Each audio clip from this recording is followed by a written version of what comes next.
Baik, teman-teman, kita mulai aja acaranya. Selamat pagi, Pak UU Suhardi, selaku narasumber kita hari ini. Selamat pagi juga, sahabat Lingkar Madani, dan teman-teman semuanya.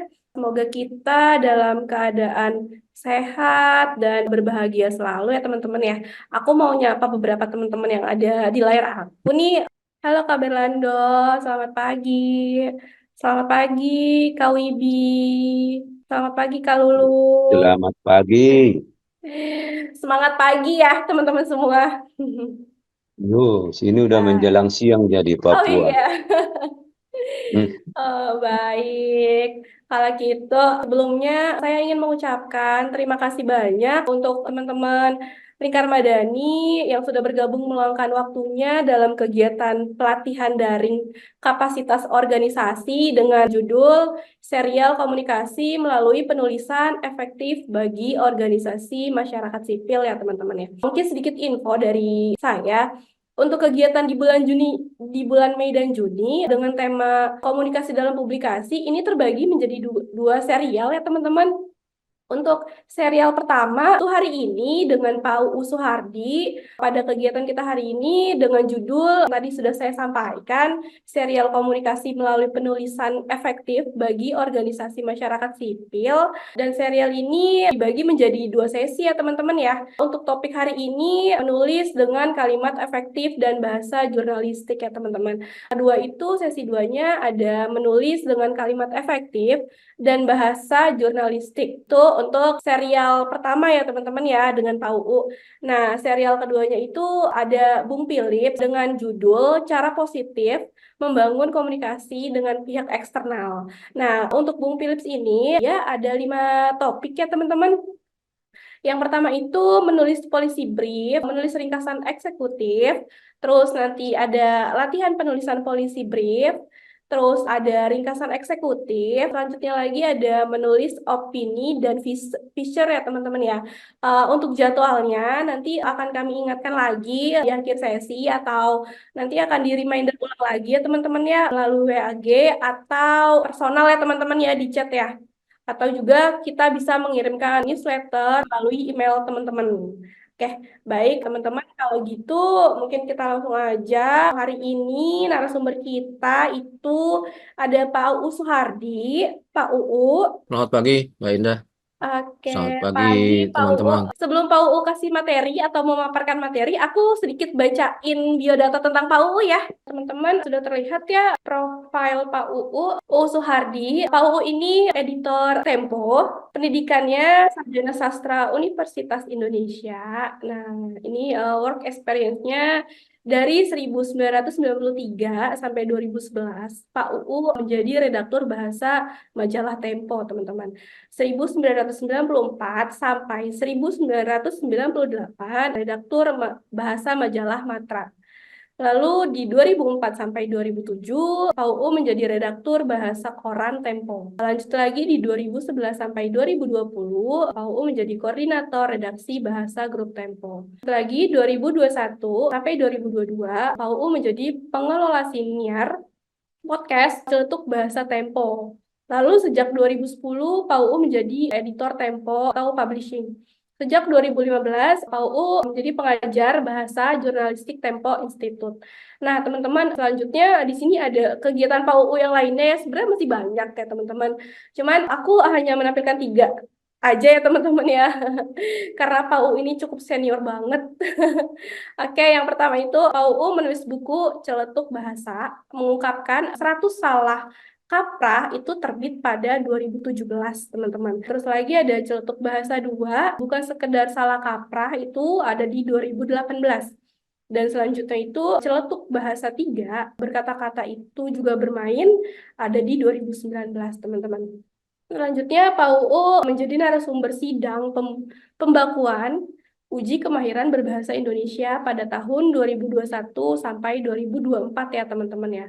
Sidang komisi istilah itu Pak UU di 2022 dan pemutakhiran pedoman umum ejaan bahasa Indonesia itu 2021 sampai 2022 Badan Pengembangan dan Bahasa dan Pembinaan Bahasa. Selanjutnya, menjadi anggota tim penyusun ejaan bahasa Indonesia yang disempurnakan edisi 5 tahun 2022 ya teman-teman ya. Mungkin itu sedikit biodata dari saya, biodata Pak UU. Baik, kalau gitu Pak UU mungkin sudah siap untuk memaparkan materi hari ini. Siap. Oke, baik. Kalau gitu kami persilakan untuk Pak UU ya. Selamat pagi dan selamat siang ya teman-teman yang di Indonesia Timur ya. Jauh ya.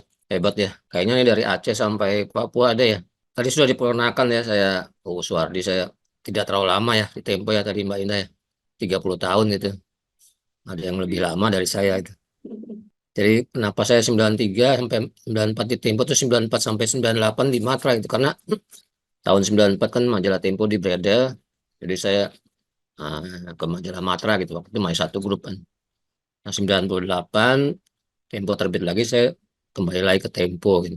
Sehari-hari memang saya sebagai redaktur ya, redaktur khususnya di bidang bahasa gitu di majalah Tempo. Jadi saya yang menyunting semua tulisan Temponya yang akan dipublikasikan atau diterbitkan ya. Jadi seandainya ada yang salah atau keliru di majalah Tempo ya, itu berarti kesalahan terbesar di saya gitu. Saya dan tim saya lah. Saya mudah-mudahan sih tidak ada yang salah, gitu. Walaupun ada yang kecil, tapi memang sebagai editor yang tidak boleh ada salah sama sekali, itu harus sempurna. Gitu. Tidak boleh ada salah tik satu huruf pun atau satu tanda baca pun tidak boleh gitu. Pasti ditegur nanti kan.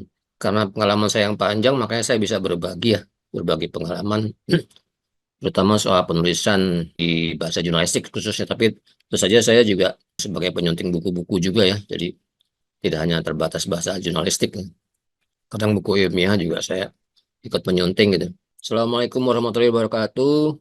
Salam sejahtera. Selamat pagi, juga selamat siang buat teman-teman.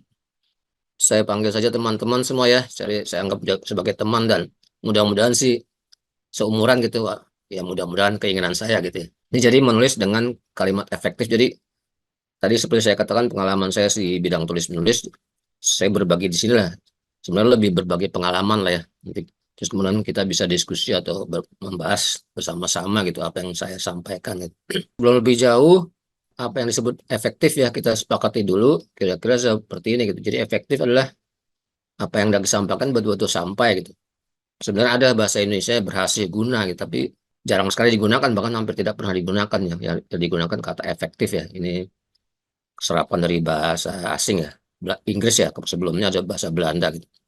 Nah, kalau efektif seperti itu, berarti kalau kalimat efektif, efektif ya, apa yang hendak disampaikan penulis betul-betul sampai kepada pembacanya. Itu kalau bahasa tulis ya, kalau bahasa lisan ya, apa yang hendak disampaikan oleh pembicaranya betul-betul sampai kepada pendengarnya. Nah, itulah kira-kira pengertiannya secara sederhana seperti itu ya. Kemudian apa sih yang jenis tulisan apa gitu yang harus menggunakan kalimat efektif ya semua jenis tulisan bahkan bahasa lisan pun ya harus efektif gitu ya. Tapi bukan berarti efektif itu harus baku ya. Jadi efektif ya berarti sesuai dengan konteksnya gitu. Kalau dalam tulisan ya konteksnya konteks tulisan.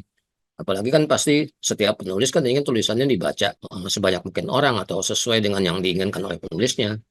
Berarti ya harus disampaikan apa yang dituliskan itu betul-betul sampai gitu. Jadi dengan kalimat efektif itu gitu. Seperti saya katakan tadi tidak mesti misalnya bahasa lisan harus menggunakan kata atau kalimat yang baku ya karena efektif ya sesuai dengan konteksnya gitu. Ragam bahasa sendiri kan ada secara garis besar ada tiga ya. Ada yang formal, ada non formal, di tengah-tengahnya ada semi formal. Nah kalau ragam bahasa formal itu biasanya dipakai untuk situasi resmi ya atau komunikasi resmi ya. Termasuk misalnya dalam rapat umum ya rapat yang resmi, dalam pidato misalnya pidato kenegaraan pasti itu bahasanya bahasa formal. Juga bahasa teknis ya.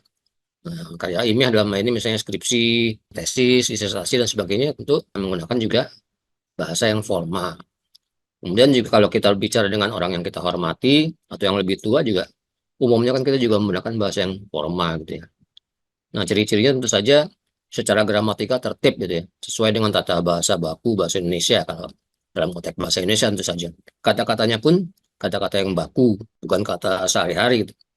Kemudian imbuhan dalam kata itu pasti lengkap gitu. Misalnya mengambil ya ditulis mengambil, tidak tulis misalnya saya mengambil buku, tidak tulis saya mengambil buku gitu. Atau saya menolong seseorang, tidak tulis saya menolong seseorang. Jadi imbuhannya harus lengkap kalau itu ragam bahasa yang formal. ada juga bahasa yang non formal tentu saja. Non formal itu bahasa yang dipakai dalam percakapan sehari-hari. Ketika kita bicara dengan teman ya, itu juga bisa bahasa gaul juga bahasa slang seperti itu juga ya. Itu non formal. Bicara dengan teman, bicara ketika kita berbelanja di pasar gitu ya.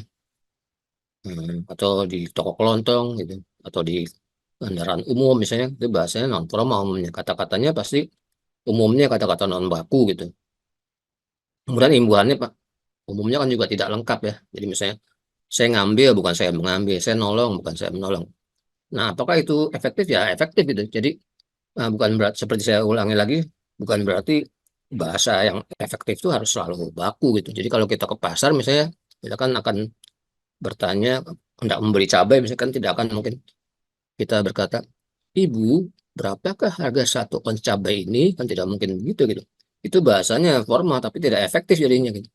Yang efektif ya sesuai dengan konteks gitu. Bu, cabai seons berapa? Nah, itu efektif karena sesuai dengan konteksnya yang non formal itu ya.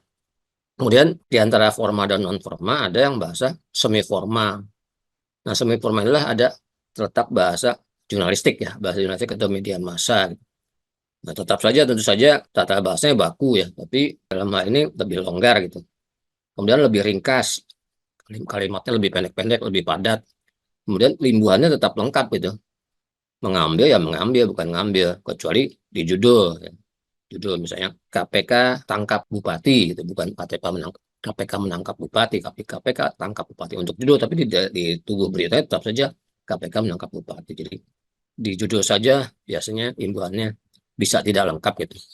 Tapi secara umum tetap taat kepada kaidah ya namanya. Bahasa Indonesia ya dia cenderungnya ke bahasa formal karena ada juga bahasa media sosial ya. Selain media massa, media sosial itu cenderungnya ke non formal karena bercampur-campur itu bisa. Kadang unsur non formalnya banyak gitu. Tapi kalau bahasa media massa, saya jurnalistik, tetapi sekarang kita kembali dulu ke sekolah menengah ya atau sekolah dasar ini pasti sudah tahu lah ya, ini saya hanya sekedar mengulang atau mengingatkan kembali ya, menyegarkan kembali ingatan kita gitu, pengertian kalimat ya. Jadi kalimat adalah satuan bahasa terkecil yang mengungkapkan satu kesatuan pikiran atau perasaan. Nah, kalau yang efektif biasanya hanya satu kesatuan pikiran atau perasaan. Kalau ada dua kesatuan pikiran atau perasaan dalam satu kalimat tuh dipecah kalimatnya menjadi dua gitu. Atau kalau ada tiga satuan pikiran atau perasaan dipecah menjadi tiga ya. Kecuali itu saja untuk kalimat majemuk ya bisa ada dua karena kadang kan ada kalimat majemuk setara gitu, dua pokok pikiran tapi biasanya tentu saja berhubungan ya, berhubungannya setara atau berhubungan sebab akibat atau hubungannya berlawanan tapi tetap umumnya berdekatan gitu. Kesatuan pikiran atau perasaan itu berdekatan. Tapi sekali lagi kalau mau efektif hanya ada satu kesatuan pikiran atau perasaan.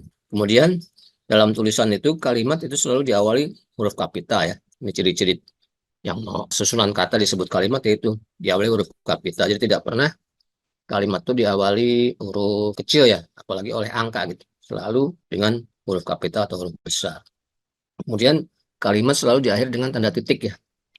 Pasti ada titiknya. Jadi kalau belum ada titiknya itu belum bisa disebut sebagai kalimat. Itu saja ada pengecualian, misalnya kalimat perintah atau kalimat seru itu diakhiri dengan tanda seru. Tapi tanda seru pun kan selain ada garis panjang, ada titik juga di bawahnya. Itu sudah terwakili gitu. Terwakili bahwa itu titik dan kalimatnya sudah selesai. Satu lagi adalah kalimat tanya ya. Kalimat tanya itu saja kan diakhiri dengan tanda tanya ya. Dan tanda tanya pun selain ada garis melengkung kan ada titik juga di bawahnya ya.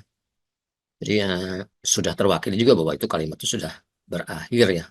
Mungkin yang pernah mengikuti kelas saya dari Lingkar Madani mungkin sudah pernah ya mendengarnya ya, tapi belum tidak semuanya. Jadi ada beberapa yang saya ulang ya. Jadi kalimat efektif itu sedapat mungkin terdiri dari kalimat sempurna ya.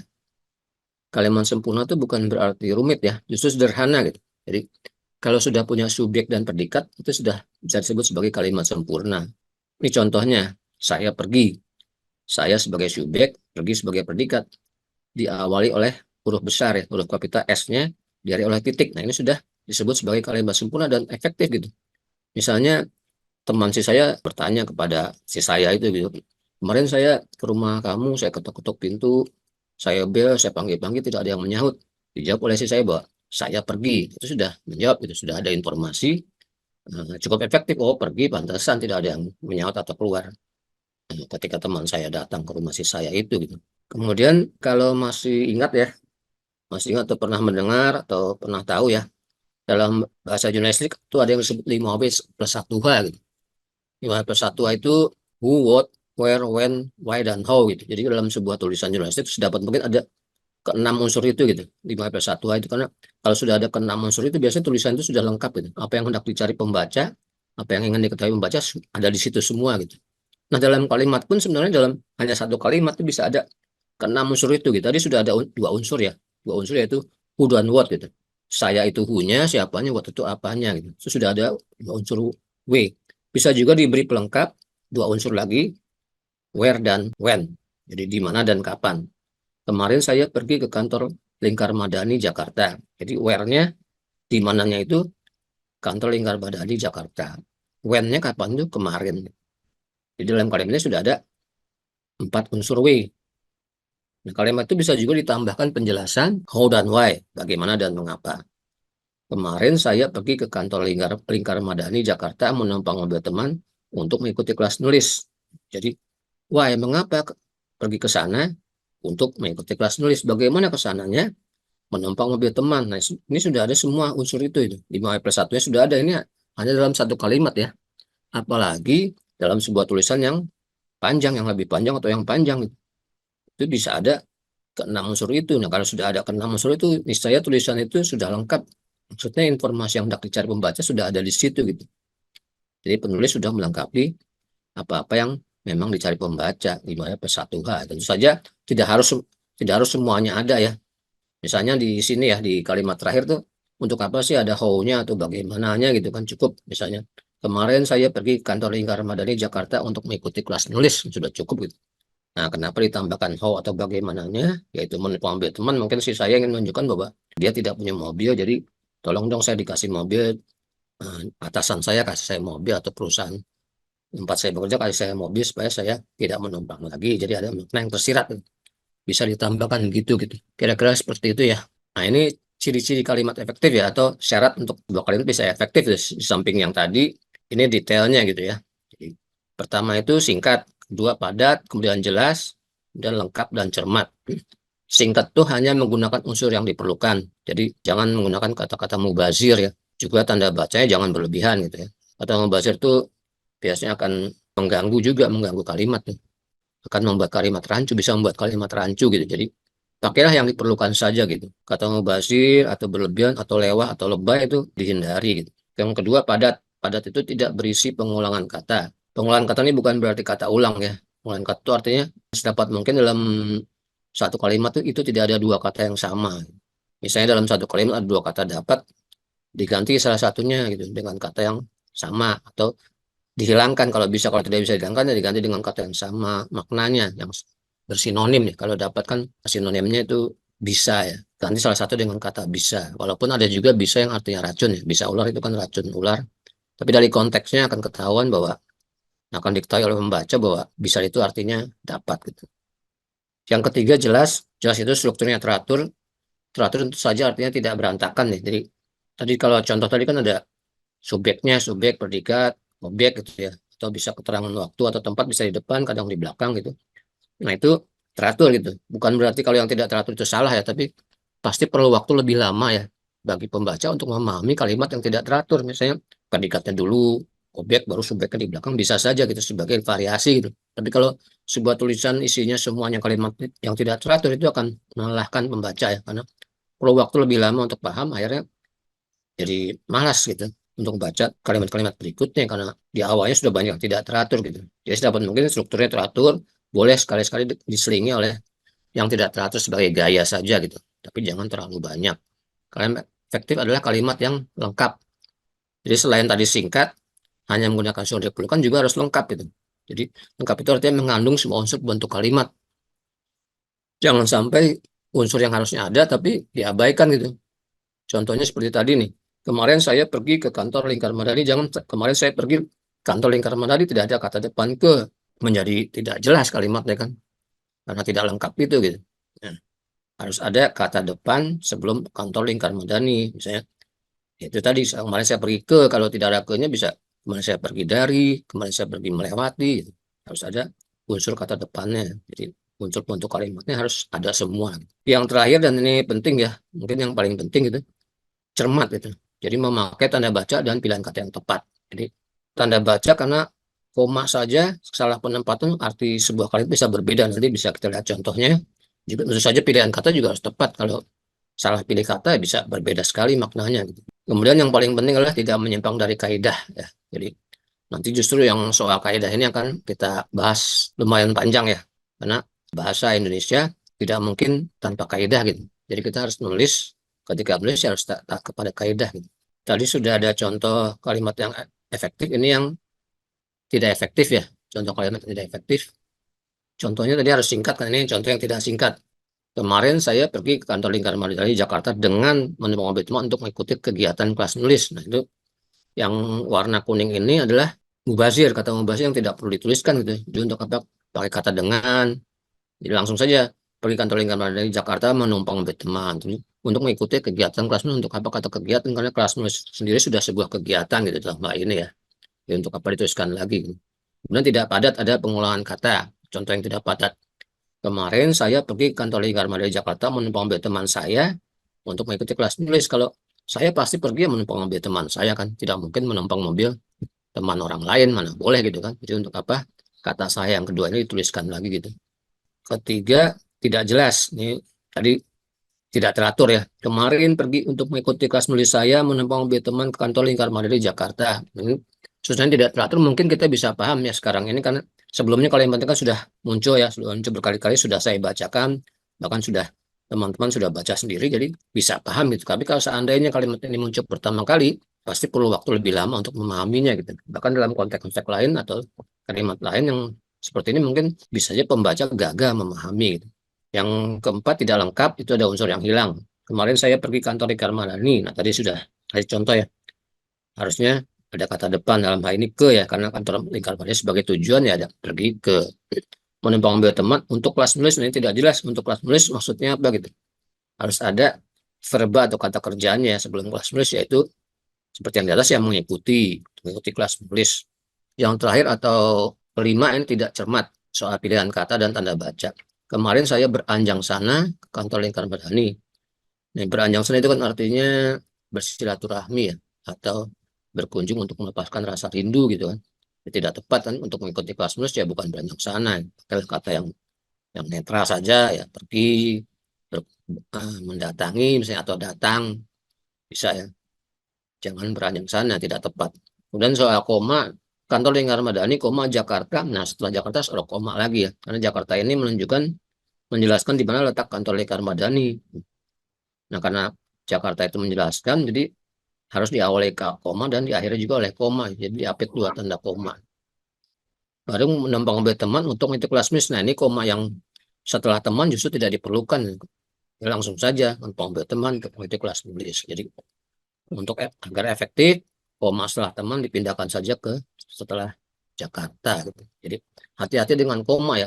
Mungkin di sini tidak terlalu jadi masalah, tapi kalau sebuah kalimat yang panjang, salah penempatan koma itu bisa berbeda maknanya gitu. Bahkan bukan hanya kalimat yang panjang gitu. Kalimat yang pendek ya, misalnya hanya 5 kata ya. Seperti contoh di layar nih, menurut kabar burung presiden sakit. Nah, di mana kan letak komanya gitu ya. Karena kalau salah penempatan koma maknanya akan berbeda gitu. Mungkin tidak sesuai dengan maksud si penulis. Jadi setelah burung atau sebelum burung gitu. Kalau diletakkan sebelum burung menjadi menurut kabar burung presiden sakit gitu. Apakah betul gitu maksudnya seperti itu? Ya bisa saja ya, mungkin presiden memelihara burung, burungnya sakit, tapi itu kan bukan berita yang penting gitu ya. Kecuali memang nulis profil presiden gitu. Profil presiden, oh ternyata dia memelihara burung juga dan burungnya sakit, bisa saja gitu ya. Tapi pasti, bukan pasti, hampir mungkin itu sebenarnya hendak itu adalah menurut kabar burung presiden sakit. Jadi kabar burung kan kabar yang belum jelas ya, masih belum jelas kebenarannya, masih sebuah desas-desus gitu. Jadi menurut kabar burung presiden sakit, jadi ini baru bisa mengganggu jalannya pemerintahan. Kalau presiden sakit kan, kalau hanya burung presiden yang sakit tidak akan mengganggu lah, tidak akan mengganggu pemerintahan gitu. Itu 5 kata ya, jadi hati-hati dengan koma gitu. Bahkan bukan 5 kata, cuma 3 kata pun bisa saja gitu maknanya berbeda. Contohnya ini, mari makan teman, ini di mana ini meletakkan komanya? sebelum makan atau sesudah makan, seperti minum obat ya. Jadi misalnya kalau sebelum makan jadi mari makan teman. Jadi mengajak makan teman tuh. Jadi kalau bahasa kiasan ya mengkhianati teman sendiri gitu, makan teman gitu. Bisa saja tapi kan itu buruk ya, sesuatu yang buruk. Kalau yang baik ya pasti maksudnya mari makan koma teman. Jadi mengajak teman untuk makan bersama. Hati-hati gitu. Gara-gara salah koma bisa terjadi keributan sesama teman gitu. Contoh lain tuh misalnya yang tiga kata ya, film ya, judul film pernah ada itu tahun lalu atau 2 tahun lalu tuh. Tuhan Tuhan minta duit. Nah itu harusnya kan pakai koma, itu judulnya tanpa koma, Tuhan minta duit, seolah-olah Tuhannya miskin gitu sampai harus minta duit. Maksudnya kan Tuhan koma minta duit, maksudnya minta duit kepada Tuhan gitu kan. Ya mungkin judul film memang sengaja untuk menarik minat penonton gitu ya. Tapi ya kalau bicara efektif atau tidak efektif ya, Tuhan minta duit harusnya ada koma setelah Tuhan, setelah kata Tuhan supaya efektif gitu ya. Ini kelihatannya ada pertanyaan ya. Ada pertanyaan dari Kak Nurlinda dari Yasiwa. Selamat siang, Pak UU. Saya Ya, Linda dari Samarinda. ya. Saya terkadang sudah tahu apa yang akan ditulis, tapi bingung melalui awal kata atau kalimat apa yang ditulis agar saling terhubung setiap paragraf. Hmm. Yang kedua, trik dan sarannya agar tulisan yang dibuat menarik untuk dibaca atau tidak bosan dengan isinya. Begitu, Pak Ya, UU. oke. Ya kalau menulis ya langsung saja menulis gitu, nggak usah pikir macam-macam, tulis aja yang ada di pikiran di benak kita, tulis saja gitu, nanti akan jalan sendiri. Kalau kita terlalu banyak pertimbangan nggak jalan-jalan gitu. Nah kemudian trik dan sarannya ya untuk menarik ya, ya itu biasanya penulis yang baik itu adalah pembaca yang baik gitu. Jadi kalau kita sering baca ya, kita sering baca, kita tahu gaya-gaya penulis gitu. Apa sih yang menarik? Kenapa sih penulis ini kok menarik tulisannya? Kenapa banyak dibaca orang? Gitu. Atau kalau media massa, kenapa media massa ini kok pembacanya banyak, sering dikutip ya? Kita belajar dari situ gitu. Kita bisa saja awalnya kita meniru gaya seseorang gitu, gaya orang lain gitu. Awalnya tidak apa-apa gitu. Bukan menciplak ya, tapi meniru gayanya gitu. Bisa saja gitu kita meniru gaya, nggak hanya gaya satu orang, gaya berapa orang atau gaya sebuah media gitu. Bagaimana sih mereka mengawali tulisan gitu. Nah biasanya kalau media massa kan yang penting ditulis lebih dahulu gitu. Yang pentingnya dulu ditulis, baru nanti ke bawahnya nah yang kurang begitu penting yang hanya menunjang masalah utamanya di awal gitu. Jadi intinya nulis aja dulu gitu. Nah dan tidak usah ragu-ragu dengan oh nanti tanda bacanya salah, ini pilihan katanya nanti saja itu gitu. Setelah selesai baru dibaca lagi pelan-pelan. Oh ini kayaknya kurang tepat, oh ini tanda bacanya kurang tepat. Lebih bagus kalau ada editornya gitu. Bisa saja kita sebagai penulis merangkap sebagai editor ya. Bisa saja langsung memeriksa sendiri. Lebih bagus sih dibaca orang lain, dikasih masukan. Oh ini orang lain bisa paham gitu. Apa yang kita tulis berarti teman kita, misalnya teman kita bisa paham, berarti orang-orang lain pun bisa paham juga gitu dengan tulisan kita. Tapi kalau kita kasih ke teman kita atau anggota keluarga kita tidak paham dengan apa yang kita tulis, apalagi orang lain gitu ya. Orang yang dekat dengan kita saja tidak paham gitu. Jadi biasanya memang ada editor ya, editor berperan gitu. Tapi bisa saja kita sendiri merangkap sebagai editor. Umumnya sih memang lebih baik ada pihak lain yang menjadi editor atau penyunting ya. Tapi intinya langsung saja menulis gitu. Bagaimana caranya? Ya, dapat ide ya kita sering membaca ya, sering membaca kita akan dapat ide gitu. Biasanya dari situ gitu. Oh ini orang kalau menulis dimulai dari tempatnya dulu, waktunya dulu, atau langsung ke subjeknya gitu. Dan bagaimana sih menyusun ininya, paragrafnya, lihat saja gitu dengan kita membaca ya, membaca. Kemudian mengikuti pelatihan-pelatihan seperti ini ya, mudah-mudahan ya semoga bisa juga gitu, bisa membuat kita jadi lancar gitu, menulis, menuangkan ide ya terutama ya. Itu ya Mbak Indah, untuk tadi siapa? Baik, Pak UU. Nurlinda, Mbak Nurlinda ya. Kak Nurlinda, kira-kira apakah sudah cukup jawaban dari Pak UU? Atau mau open mix kalian?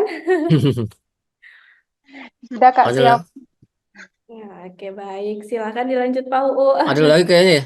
Oh ya, ada lagi Pak UU dari Kak Awal, PRC Hmm. Indonesia, Bang UU. Biasanya saya menulis kalimat yang cukup panjang. Kadang tidak menempatkan tanda baca koma atau titik, misalnya. Apakah itu mengganggu? Katanya gitu. Mengganggu saya ya. Ya mengganggu saya sih Kak, Misalnya nggak tahu salah mengganggu. koma titik gitu. Makanya ini terbukti kan tanpa koma jadi beda kan. Apakah Mm-mm. itu mengganggu Bang UU atau itu kan mengganggu koma Bang UU gitu kan. Pasti maksudnya apakah itu mengganggu Bang UU. Kalau mengganggu saya itu tidak, ya tidak. Kalau saya nggak baca ya tidak mengganggu sama sekali ya kan. Iya kan. Tapi ya kalau misalnya tidak menemukan tanda titik ya nggak mungkin itu kalau kalimat tanpa titiknya belum selesai gitu. Kapan selesainya gitu kalau semua tulisan tidak ada titiknya gitu. Nyambung terus ya pasti bukan mengganggu tapi membingungkan ya. Orang bacanya gimana gitu nanti ditinggalkan tuh percuma jadi seolah-olah kan menulis kalau tidak ada yang baca gitu kan tidak ada titiknya itu gimana tanda koma juga harus hati-hati gitu. Tadi kan seperti saya contohkan salah tanda koma ya maknanya berbeda apa yang kita maksud tidak sampai kepada pembaca gitu. Panjang pendek sih tidak begitu pengaruh ya. Kalau panjang juga bisa gitu. Sebuah kalimat panjang bisa tapi tadi tanda baca harus tepat tuh. Bisa saja sebuah kalimat tidak ada komanya bisa, bisa tergantung konteksnya ya, bisa saja. Tapi kalau titik ya harusnya harus ada gitu sebagai penunjuk bahwa kalimat itu sudah selesai ya. Atau tadi tanda seru atau tanda tanya bisa gitu, tergantung jenis kalimat. Tapi umumnya kan titik ya. Kira-kira seperti ya, Mas Awaludin ya. Kira-kira Kak Awal, apakah sudah cukup atau mau open mic? Ya, cukup Mbak Enda. Makasih. Cek. Oh, Makasih Oh Bang cukup UU. ya. Ya sama-sama. Nah kita masuk sekarang ke kaidah ya. Jadi seperti saya sebut tadi kaidah itu penting ya dalam bahasa Indonesia gitu. Mungkin ada yang saya semua bahasa lah, semua bahasa di dunia ini yang bahasa terutama bahasa, tentu saja bahasa yang modern ya. Pasti ada kaidahnya gitu, ada aturan. Kaidah itu kan aturan dalam berbahasa gitu. Pasti ada yang bertanya sih, kenapa sih ada kaidah gitu? Kok ada orang atau kelompok orang bikin kaidah terus kita harus ikut gitu. Enak sekali mereka asal bikin terus kita harus taat pada kaidah. Tidak seperti itu ya. Jadi kaidah bahasa tidak sekonyong-konyong muncul gitu. Awalnya pola ya. Jadi setiap bahasa itu berpola gitu. Nah, dari pola baru disusun kaidah. Mungkin ada yang pernah dengar, saya ulangi ya. Jadi pola dalam bahasa Indonesia itu yang khas bahasa Indonesia yang sederhana ya. Khas bahasa Indonesia itu kata dasar yang diawali huruf P ya. Ketika mendapat alamnong tuh P-nya hilang atau luluh. Misalnya pukul kan jadi memukul, bukan mempukul ya. Pasang menjadi memasang kan, bukan mempasang. Nah itu sebelum ada kaidah, orang ketika berbicara, ketika menulis ya memasang, memukul gitu. Memikirkan, bukan mempikirkan. Nah itu pola gitu. Nah dari pola itulah disusun kaidah bahwa setiap kata dasar yang diawali huruf P akan luluh atau hilang huruf P itu ketika mendapat awal meng, memasang, memukul, memikirkan, gitu kan. Memegang, bukan mempegang. Gitu. Itu contoh kaidah ya. Dalam bahasa Indonesia itu khas bahasa Indonesia ya. Mungkin ada ya bahasa Melayu gitu. Bahasa Melayu kan emang akar dari bahasa Indonesia. Gitu. Dan ternyata bukan hanya huruf P ya, bukan hanya kata dasar yang oleh P, tapi juga yang kata dasar yang oleh T, keadaan S gitu. Polanya seperti itu juga. Tutup kan dari menutup, bukan tutup ya. Tarik menjadi menarik, bukan menarik. T untuk T ya. Untuk K misalnya kurang menjadi mengurangi, bukan mengkurangi kan. Kisah mengisahkan, bukan mengkisahkan. Gitu. Kader, kader, mengader, bukan mengkader. Untuk S misalnya sikut, menyikut, bukan mensikut ya. Sikat, menyikat, bukan mensikat. Sayang juga menyayangi, suka, menyukai, bukan mensukai. Nah, ternyata ada empat huruf itu ya. P, T, K, dan S. Nah, dalam bahasa Indonesia ada kaidah setiap kata dasar yang diawali huruf P, T, K, atau S akan luluh atau hilang keempat huruf itu ketika mendapat alameng. Itulah contoh ya, contoh kaidah dalam bahasa Indonesia yang harus kita taati gitu karena dengan begitu tulisan kita kalimat-kalimat yang kita hasilkan akan mudah dipahami gitu dan bahasa Indonesia pun menjadi mudah dipelajari kalau ada kaidah yang seperti itu, kaidah yang pasti seperti itu gitu. Jadi kita justru harus berterima kasih kepada orang yang membuat kaidah ya, membuat ejaan yang sempurnakan gitu kan, itu termasuk kaidah kan. Harus berterima kasih. Jadi termasuk kepada saya karena kan saya tadi sebut anggota tim penyusun ejaan yang disempurnakan juga gitu ya, yang edisi ke-5. Itulah contoh ya kaidah. Tentu saja kaidah bahasanya tidak hanya itu ya, tidak hanya itu. Nah, sekali lagi kita harus menaati kaidah karena semakin kita taat kepada kaidah nih saya apa yang kita tuliskan itu akan lebih mudah dipahami gitu. Semakin kita menyimpang kaidah itu biasanya semakin sulit dipahami. Jadi taatlah pada kaidah, pada aturan berbahasa. Kalau mau miring-miring dikit, nakal-nakal dikit berbahasa bisa saja gitu. Tapi itu misalnya di fiksi ya karya fiksi, novel, cerpen apalagi puisi gitu. Biasanya orang bereksperimen bisa saja gitu. Kita lanjut ke kaidah itu dalam hal ini mencakup penggunaan tanda baca, pemakaian huruf dan penulisan kata ya. Yang pertama soal tanda baca itu banyak ya bahas tanda baca ada titik koma dan sebagainya. Tapi yang akan dibahas di sini itu saja hanya tanda baca yang hampir selalu muncul ya atau bahkan selalu muncul kalau titik tadi ya kecuali tanda tanya dan tanda seru ya. Jadi titik dan koma dalam hal ini. Pertama soal titik ya. Tanda titik itu digunakan pada akhir kalimat yang bukan pertanyaan atau seruan. Tadi sudah disebut ya. Jadi misalnya contohnya, apakah tim sepak bola Indonesia layak mengikuti Olimpiade 2024? Sudah tanda tanya tidak perlu lagi titik ya. Karena tadi seperti saya katakan tanda tanya pun kan garis melengkung ada titik juga di bawahnya. Untuk apa ditambahkan titik lagi tuh. Kemudian di sini di bawahnya tim sepak bola Indonesia layak mengikuti Olimpiade 2024. Sudah ada tanda seru, tidak perlu lagi titik. Jadi itu cukup tanda seru atau sebenarnya kan ini bukan juga kalimat perintah gitu. Hanya kalimat pernyataan jadi cukup eh, titik saja gitu. Jadi tim sepak bola Indonesia layak mengikuti Olimpiade 2024 walaupun tidak lolos ya, walaupun kalah tapi layak kan bukan berarti lolos gitu. Kemarin karena ketika playoff kalah melawan Guinea atau Guinea. Kemudian tanda titik juga dipakai untuk memisahkan bilangan ribuan atau kelipatannya. Kecuali yang tidak menunjukkan jumlah. Tidak menunjukkan jumlah itu maksudnya urutan ya, menunjukkan urutan. Contohnya di sini kita lihat pertandingan tersebut disaksikan 30.580 penonton di stadion. Nah, 30.000 kan kelipatan ribuan harus ada titik setelah 0 ya. 30.580. Dan buku itu tadi ada 1.234 halaman, harus ada satu titik, harus ada titik setelah angka 1. 1 titik 2 3 4 karena kelipatan ribuan. Kemudian di bawahnya contohnya berbeda ya. Lihat halaman 2345 ini bukan jumlah melainkan urutan jadi tanpa titik. Lihat halaman 2345, 2345 ini tanpa titik sama sekali. Titik di akhir kan menunjukkan kalimat itu sudah berakhir gitu. Bukunya memang tebal ya, semacam ensiklopedia gitu. Kenapa tanpa titik? Karena urutan seperti halnya kita menulis sekarang tahun 2024 itu kan tidak pernah pakai titik kan, 2024 karena urutan sama gitu ya. Jadi kecuali kita mau menulis misalnya suku bangsa itu hidup 2.500 tahun yang lalu, itu perlu titik, 2.500 tahun yang lalu kan menunjukkan jumlah. Tapi kalau sekarang tahun 2024 sama sekali tanpa titik, tahun 1, tahun 2, tahun 100, tahun 200, tahun 1900 sampai tahun 2024 semua tanpa titik. Tapi kalau 10 tahun, 30 tahun, 10.000 tahun, 1.000 tahun, 1.200 tahun tuh semua harus ada titik setelah angka 1 ya. 1.200, 1.998, 1.900 tahun yang lalu misalnya ya. Harus ada 1.900 tahun yang lalu karena jumlah. Kemudian tanda titik juga dipakai pada singkatan nama orang, singkatan gelar, singkatan sapaan atau pangkat ya. Contohnya Abdul Haris Nasution itu singkat AH Nasution ya harus ada A titik H titik Nasution. Dan Ramadan Kartahadi Maja terus ada Ramadan K titik H titik ya. Ini singkatan nama orang. Dan untuk gelar ini gelar pendidikan, gelar sarjana atau profesi ya, bisa juga Dokter Novianti misalnya. Ya, DR titik Novianti. Dan doktor ya doktor S3 Made Monica, DR titik Made Monica harus ada titik setelah DR ya. Jadi jangan lupa gitu karena singkatan gelar juga diikuti titik. Perbedaannya dokter untuk kesehatan D-nya kecil, dokter yang S3 D-nya besar. Dan misalnya J Purwanto sarjana ekonomi. Nah, J sebagai singkatan misalnya Junaid Purwanto misalnya. Jadi J titik Purwanto kemudian koma ya karena gelarnya di belakang koma. Sarjana ekonomi disingkat S titik E titik. Kemudian Reno P MBA atau MBA ya. P sebagai namanya, singkatan nama dengan titik ya, Reno P titik kemudian koma baru gelarnya ya, MBA atau MBA jadi M titik B titik A titik. Kemudian saudara juga dengan titik ya, SDR singkatan SDR titik Fajar Fajrin. Kemudian ada Raden Mas nih, Raden Mas Iksan Idrus misalnya. Terus R titik M titik ya, karena kalau tanpa titik menjadi seolah-olah rumah makan nih, rumah makan Iksan Idrus. Ada maksudnya Raden Mas ya, R titik M titik ya. Nah, ini mohon maaf, mungkin ada nama-nama yang sama ya dengan peserta kelas ini itu memang disengaja sih ya. Oke ya.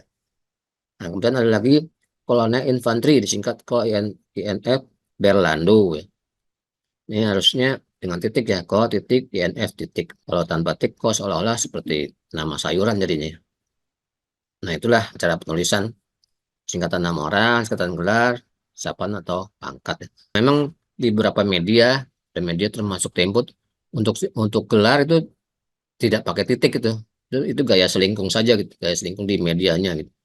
Beberapa media seperti bahkan Kompas pun malah semua tanpa titik gitu, singkatan nama orang dan singkatan gelar tanpa titik, tapi itu gaya selingkung yang sebenarnya tidak sesuai dengan ejaan bahasa Indonesia yang disempurnakan, tidak sesuai dengan ED, tapi itu gaya selingkung yang dipakai secara konsisten ya boleh-boleh saja gitu dengan pertimbangan masing-masing ya, pertimbangan masing-masing media gitu.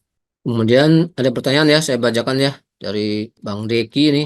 Untuk tulisan gelar jika lebih dari lebih dari satu maksudnya ya tetap dengan koma ya. Ya. Misalnya gelarnya selain sarjana ekonomi juga sarjana hukum juga MBA misalnya. Jadi C titik Purwanto koma S titik E titik koma lagi S titik H titik koma lagi M titik B titik A titik gitu. Misalnya gelar ada tiga, tapi gelar jangan banyak-banyak ya. Ada yang gelarnya orang P14 gitu ya, capek ya, banyak koma, banyak titik gitu. Tapi kalau mau ditulis ya seperti itu, apa boleh buat koma, terus singkatannya dengan titik semua koma. Jadi selalu dipisahkan oleh koma setiap gelar ya. Kemudian tadi ya untuk Deki semoga sudah terjawab. Kemudian singkatan dipakai juga pada titik titik dipakai juga pada singkatan yang lazim digunakan dalam surat menyurat ya, surat menyurat atau dokumen.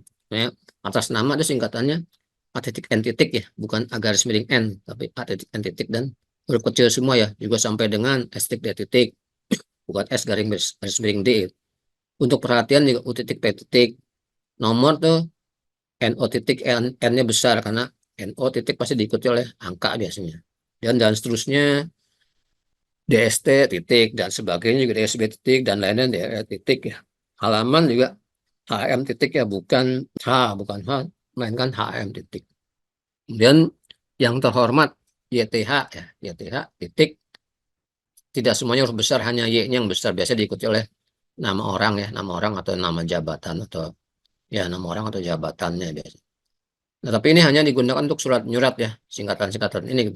Kalau dalam sebuah tulisan sebaiknya kita menulis lengkapnya ya, jangan disingkat gitu. Dan lain-lain tulis saya dan lain-lain, dan ya, atas nama juga tulis saja lengkap. Ini kalau dalam surat menyurat baru bisa digunakan singkatan-singkatan ini gitu. Juga untuk gelar kita juga biasanya kalau di media ya, media massa tuh tidak tuliskan gelarnya, berita-berita ekonomi, berita politik tuh biasanya tanpa gelar gitu. Karena gelar itu tidak relevan dengan isi berita. Kecuali misalnya mau menulis eh, profil seseorang, nah profil seseorang baru dengan tambahkan gelarnya karena menunjukkan profil siapa dia gitu. Tapi berita-berita umum tidak mencantumkan gelar gitu. Tidak, kan kita tidak pernah membaca juga Presiden Insinyur Jokowi, kan tidak pernah Presiden Jokowi saja, gelarnya tidak ada. Kalau jabatan iya, karena jabatan menunjukkan siapa orang itu gitu sebagai presiden. Kemudian berikut tanda koma antara lain dipakai di antara unsur-unsur dalam perincian atau pembilangan. Ini contohnya, lembaga ini bertugas antara lain memberikan saran tentang pengangkatan, pemberhentian, dan kenaikan pangkat hakim. Jadi pengangkatan, koma, pemberhentian harus ada koma lagi ya. Sebelum perincian terakhir harus ada koma sebelum dan kenaikan pangkat hakim. Kalau cuma dua perincian itu saja tanpa koma. Misalnya, lembaga ini bertugas antara lain memberikan saran tentang pengangkatan dan pemberhentian hakim. Itu tidak ada koma. Jadi, kalau lebih dari dua, tiga dan seterusnya ya harus ada koma. Contohnya sama seperti di bawahnya. Pesertanya berasal dari Jakarta, koma, Depok, koma, Bogor, koma, Bekasi, harus ada koma lagi baru dan lain-lain. Tanda koma juga dipakai untuk memisahkan kalimat setara yang satu dengan kalimat setara berikutnya yang dari kata melainkan, tetapi atau tapi ya. Misalnya Sandra ingin datang tapi hari ini hujan lebat gitu. Harus ada koma sebelum tapi. Sandra ingin datang, koma, tapi dan seterusnya juga. Bukan Julia yang melakukannya, melainkan Rukmi. Harus ada koma ya sebelum melainkan. Bukan Julia yang melakukannya, koma, melainkan Rukmi. Saya rasa ini cukup jelas ya. Tanda koma berikutnya dipakai juga untuk memisahkan anak kalimat dari induk kalimat. Jika anak kalimat itu ada di depan induk kalimatnya ya. Induk kalimat itu berarti kalimat itu sudah bermakna ya. Lengkap, kalimat sempurna itu biasanya menjadi induk gitu. Saya ini, Audina lupakan janjinya itu kalimat lengkap atau sempurna jadi itu induk ya. Tapi kalau karena sibuk itu kan tidak jelas siapa yang sibuk atau apa yang sibuk. Makanya kalau anak kalimat di depan harus ada koma. Karena sibuk, koma, Audina lupakan janjinya. Ini kan sebenarnya dua kalimat ya. Audina sibuk, Audina lupakan janjinya, ada hubungan sebab akibat. Jadinya karena sibuk atau karena Audina sibuk kan, karena Audina sibuk, Audina lupakan janjinya. Tapi kan tidak, tapi ada pengulangan. Jadi kata Audina yang pertama bisa dihapus, bisa tidak dituliskan. Karena sibuk, koma, Audina lupakan janjinya. Kalau induknya di depan ya tanpa koma. Misalnya Audina lupakan janjinya karena sibuk atau ia lupakan janjinya karena sibuk, itu tanpa koma sama sekali ya. Berikutnya tanda koma juga dipakai untuk memisahkan petikan langsung dari kaidah lain dalam kalimat. kecuali petikan langsung itu berakhir dengan tanda tanya atau tanda seru. Contohnya, Adia berkata, bukan menteri yang jelek, melainkan presidennya. Nah, Adia berkata bukan titik dua ya, melainkan koma. Adia berkata koma, dan seterusnya. Kemudian setelah presidennya itu titik baru petik ya. Ini kan kalimat langsung, jadi titik dulu baru petik, bukan petik dulu baru titik ya. Jadi petiknya terakhir, jadi diawali oleh titik dulu. Contoh kedua, siapa yang salah? Ujar Fadila. Siapa yang salah sudah ada tanda tanya, tidak perlu lagi koma. Siapa yang salah, tanda tanya petik, langsung saja ujar Fadila. Dia yang salah, kata Nurlinda. Nah, sudah ada tanda seru, tidak perlu koma gitu. Dia yang salah, tanda seru. Atau ini kan bukan kalimat perintah, jadi dia yang salah, koma, baru petik, kata Nurlinda. Jadi jangan dua-duanya muncul, tanda seru muncul, tanda titiknya juga atau komanya muncul gitu. Bahkan kalau kalimat tanya kadang-kadang siapa yang salah, mungkin ingin segera mendapat jawaban atau bertanya sambil marah, tanda tanya sampai tiga gitu. Kemudian diikuti tanda seru sampai tiga gitu. Itu sama sekali tidak perlu ya. Itu berlebihan ya, lebay gitu ya. Jadi, cukup satu saja tanda bacanya. Tanda koma juga dipakai untuk mengapit keterangan tambahan yang sifatnya tidak membatasi. Jadi keterangan tambahannya tidak membatasi artinya bisa saja tidak dituliskan gitu. Presiden kita Joko Widodo harus membuktikan janjinya. Nah, kan sebenarnya bisa saja ditulis presiden kita harus membuktikan janjinya karena presiden kita kan cuma satu, Joko Widodo gitu. Nah, ini ditambahkan keterangan tambahan bahwa presiden kita itu Joko Widodo, jadi tambahkan kata Joko Widodonya. Presiden kita harus ada koma, Joko Widodo koma lagi. Joko Widodo sebagai keterangan tambahan harus diapit dua tanda koma ya. Contoh yang bawah hampir sama. Buruan kakap itu lari ke Beijing, Cina sebulan lalu. Ini Cina juga menjelaskan di mana letak kota Beijing itu. Bisa saja ditulis misalnya buruan kakap itu lari ke Beijing sebulan lalu. Kan Beijing cuma satu, ada di Cina itu kan sebagai ibu kota Cina. Nah, kalau Cina mau dituliskan juga ya harus diapit oleh tanda koma. Buruan kakap itu lari ke Beijing, koma, Cina, koma, sebulan lalu. Nah, yang bawah, contoh paling bawah itu berbeda ya. Dia lulus dari Fakultas Ekonomi Universitas Indonesia pada 1986, ini tidak perlu tanda koma di sini. Karena apa? Karena berbeda dengan Beijing itu cuma ada satu kan. Fakultas Ekonomi itu ada di mana-mana gitu. Nah, yang dituliskan di sini adalah Fakultas Ekonomi yang ada di UI. Jadi jangan menggunakan tanda koma gitu. Dia harus Fakultas Ekonomi Universitas Indonesia. Singkatannya kan juga FEUI bukan FE, UI gitu. Dan sekarang tentu namanya sudah beda ya, FEB ya, Fakultas Ekonomi dan Bisnis Universitas Indonesia, FEB UI tanpa koma gitu. Dan Fakultas Ekonomi tidak hanya ada di UI, ada di Trisakti misalnya, UGM misalnya. Beda dengan Beijing tadi yang hanya ada satu gitu. Jadi Fakultas Ekonomi Universitas Indonesia dalam hal ini adalah satu kesatuan nama ya. Itulah soal tanda titik dan koma ya, tanda baca dalam hal ini titik dan koma. Pak UU, Hmm, ternyata ada pertanyaan baru masuk. hmm, Aku bantu bacain ya Pak UU ya. ya Eh, silakan. dari Kak Given, Komyu, Sulteng. Halo Bang UU. Halo. Perkenalkan, saya Given dari Yayasan Komyu di Palu, Sulawesi Tengah. Ya Allah. Saya saya selama ini sering menulis policy brief yang biasa digunakan untuk dialog kepada pemerintah daerah. Hmm. Biasanya saya meletakkan opsi kebijakan atau rekomendasi berada pada halaman pertama. Asumsi saya, dinas terkait khususnya pejabat daerah malas membaca. Sehingga jika polisi briefnya ditulis dalam banyak halaman, takutnya malah tidak dibaca dan berakhir di tong sampah. Pertanyaan saya, apakah cara tersebut telah sesuai dengan kaidah penulisan yang baik? Soalnya ada beberapa polisi brief yang saya baca rata-rata rekomendasinya ditulis pada bagian akhir. Begitu Ya, Pak. itu tergantung ini ya, tergantung kebijakan masing-masing ketika menulis policy brief. Nanti akan ada lebih terinci ya, terperinci oleh Pak Philip Pusparera ya soal policy brief ya. Apakah bagaimana peletakan apa tadi? Ya itu tadi nanti akan ada seksi khusus tuh soal policy brief. Ya. Tapi memang biasanya sih yang kalau kita memang ingin betul-betul dibaca ya, betul-betul apa yang kita tuliskan tuh sampai kepada pembaca biasanya di awal. Yang penting-penting di awal. Kalau untuk media ya, untuk media massa berita itu pasti yang penting di awal. Jadi ketika orang baca pertama langsung ke masalah pokoknya. Tapi itu saja kalau semacam polisi brief harus ada pendahuluannya dulu kan, pembuka tidak bisa tiba-tiba langsung ke masalahnya. Pasti ada pendahuluan atau pembukanya gitu. Kalau masalah tidak dibaca ya mau ditulis di awal di akhir kalau memang malas bacanya susah juga ya. Ini kan kayaknya semacam curhat juga ya. Kok tidak dibaca sudah bikin panjang-panjang gitu ya. Jadi tadi eh, harusnya kan dibaca gitu, apapun bentuknya karena itu sebagai sesuatu yang penting ya. Eh, Harusnya gitu sebagai sesuatu yang penting. Tetap yang penting memang di awal, tapi tetap harus ada, jangan tiba-tiba muncul, harus ada pendahuluan membuka ya. Seperti hanya kita nulis surat juga ada kalimat pembuka atau salam pembuka kan, biasanya seperti itu.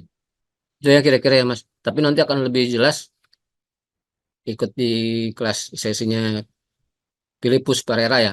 Pak Philip tadi yang sudah disebut di awal juga ya, Mbak Indah ya. Oke ya, kita lanjut ke huruf besar atau huruf kapital ya. Dipakai sebagai huruf pertama kata pada awal kalimat tadi sudah disebut ya. Juga huruf pertama kata-kata pada judul ya. Judul ya. Judul itu bisa judul buku, judul film, judul lagu ya, judul laporan ya. Kemudian juga huruf pertama kata-kata pada nama diri ya. Nama diri pasti kan diawali oleh huruf kapital ya setiap katanya. Nama diri bukan cuma nama orang ya, bisa nama lembaga ya, nama perusahaan, nama tempat, tempat itu bisa kota, nama geografi ya, nama geografi kan termasuk kota sih, nama geografi gunung, danau itu nama contoh nama geografi. Jika nama diri dari nama jabatan atau nama geografi, huruf pertama unsur nama jabatan dan nama geografi juga ditulis dengan huruf kapital. Nah, kalau nama jabatan jelas ya, presiden, ketua, sekretaris umum, misalnya itu nama jabatan. Kalau nama geografi itu ya tadi gunung, sungai gitu. Tapi itu tidak harus huruf besar ya, tapi kecuali ada nama dirinya. Kita lihat saja contohnya biar lebih jelas ya. Abu panas dari lereng Gunung Merapi bertiup ke arah kota Jogja. Itu Gunung Merapi, nama geografinya gunung, nama dirinya Merapi ya, nama diri geografi maksudnya Merapi itu. Nah, nama dirinya Merapi, jadi nama geografinya gunungnya juga harus huruf besar, Gunung Merapi. Juga kota Jogja atau kota Yogyakarta ya, itu K-nya juga ikut besar gitu.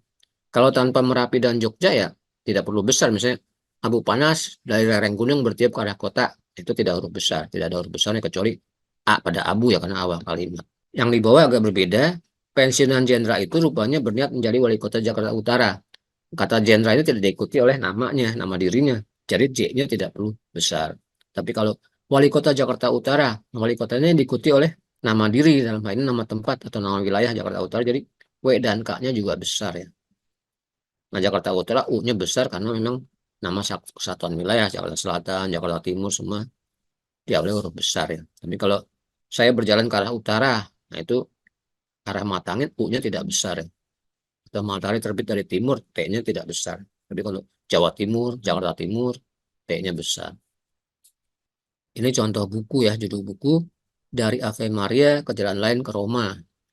Ini harusnya J dan L-nya juga besar ya. Kalau dari Ave Maria D, A, M besar karena D tadi di awal kalimat ya. Di awal judul D-nya besar. Tapi kalau jalan lain harusnya besar ya. C dan L-nya. Kalau ke, ini kan hanya kata depan. Kata depan tidak huruf besar. Walaupun jadi judul ya. Kata depan juga kata hubung. Kata depan ke, di itu tidak huruf besar. Kata hubung misalnya dengan, dan, atau juga tidak huruf besar. Walaupun menjadi judul. Tapi kata-kata lainnya harusnya huruf besar. Sepertinya jalan lain ini J dan L-nya harusnya besar juga ya. Berikutnya huruf miring atau italik ya. Huruf miring atau italik itu dipakai untuk menuliskan nama buku ya. Nama buku atau judul buku yang dikutip ya. Dikutip dalam tulisan juga majalah, surat kabar dan sebagainya ya. Dan dipakai juga untuk menuliskan kata atau ungkapan bahasa asing. Misalnya bahasa Belanda, Inggris, misalnya Arab itu. Ketika dituliskan gunakan huruf miring ya. Karena kita menulis dalam bahasa Indonesia ya. Kata-kata asing terus dengan huruf miring. Juga kata bahasa daerah ya. Bahasa Jawa, Sunda juga. Terus dengan huruf miring ya. Jawa, Sunda, Batak, dan sebagainya. Kemudian juga bahasa slang atau bahasa gaul ya. Sekarang bahasa alay ya, sekarang sebutnya. Itu tulisan dengan huruf miring. Kita lihat contohnya. Setelah asik chatting berjam-jam, akhirnya Oscar cabut juga. Nah, ini chatting ini kan bahasa asing, bahasa Inggris ya, tulisan dengan huruf miring. Nah, cabut di sini bukan menarik sesuatu ya, cabut di sini bahasa slang. Prokem ya dulu ya, bahasa prokem. Cabut tuh artinya pergi gitu. Oh, gue cabut dulu nih. Saya pergi dulu ya. Nah, itu artinya pergi. Jadi cabut di sini bahasa baik bahasa slang bisa dengan huruf miring. Contoh berikutnya, ungkapan modus gembel muncul terus di majalah Tempo. Modus gembel itu kan bahasa daerah ya, bahasa Jawa. Tulis dengan huruf miring. Majalah Tempo, Tempo itu sebagai nama media ya, nama media massa, nama majalah bisa dengan huruf miring Tempo. Kemudian ada judul lain, Salsabila sedang membaca buku Celetuk Bahasa. Celetuk Bahasa ini judul buku ya. Bisa dengan huruf miring, bukan dengan tanda petik ya. Di huruf miring. Kalau isi bukunya misalnya babnya itu baru diapit dengan tanda petik ya. Juga di misalnya majalah Tempo, judul artikelnya misalnya seperti tadi KPK tangkap bupati itu bisa diapit tanda petik ya, bukan dengan huruf miring karena itu judul artikel di dalam majalah itu. Gitu. Tapi majalahnya bisa dengan huruf miring Tempo atau koran Kompas, bisa Kompas tulis dengan huruf miring juga ya. Kelihatannya belum ada pertanyaan ya Mbak Indah ya. Sudah ada, Pak, Oh satu ada, oh pertanyaan silakan. dari Kak Syukri Lemsa. Mbak, titip pertanyaan ya. 1 tahun belakangan ini kita disuguhkan dengan kecanggihan teknologi AI dalam mempermudah aktivitas kita, Ya, termasuk dalam hal penulisan. ya, Bahkan kadang susunan kata yang dihasilkan oleh AI jauh lebih baik daripada tulisan yang dibuat oleh manusia. ya, Telah banyak jurnal ilmiah yang dihasilkan oleh bantuan AI, pertanyaannya, apakah ini baik atau hanya akan membuat kita semakin malas untuk hmm, menulis? ya, Padahal tujuan utama menulis hanya agar calon pembaca paham dan mengerti apa yang ditulis. Begitu, ya. Pak.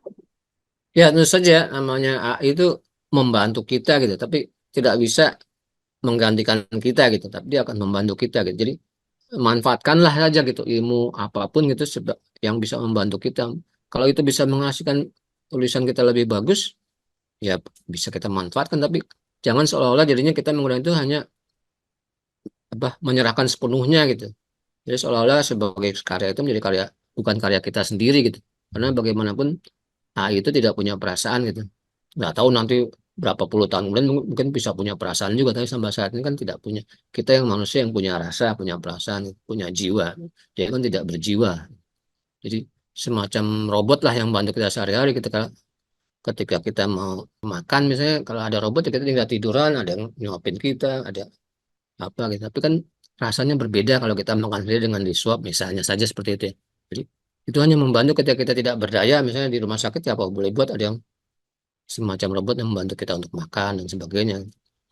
Tapi ketika kita masih punya jiwa, punya rasa, saya rasa itu hanya sekadar membantu kita ya. Bahkan ketika saya mencoba AI itu untuk menyunting ya hasilnya berbeda gitu dengan apa yang saya sunting sendiri gitu. Kelihatan kaku dan lebih ke kalau salah benar saja gitu, salah benar bukan karena bahasa sebetulnya bukan soal salah dan benar saja gitu. Tadi efek atau tidak gitu.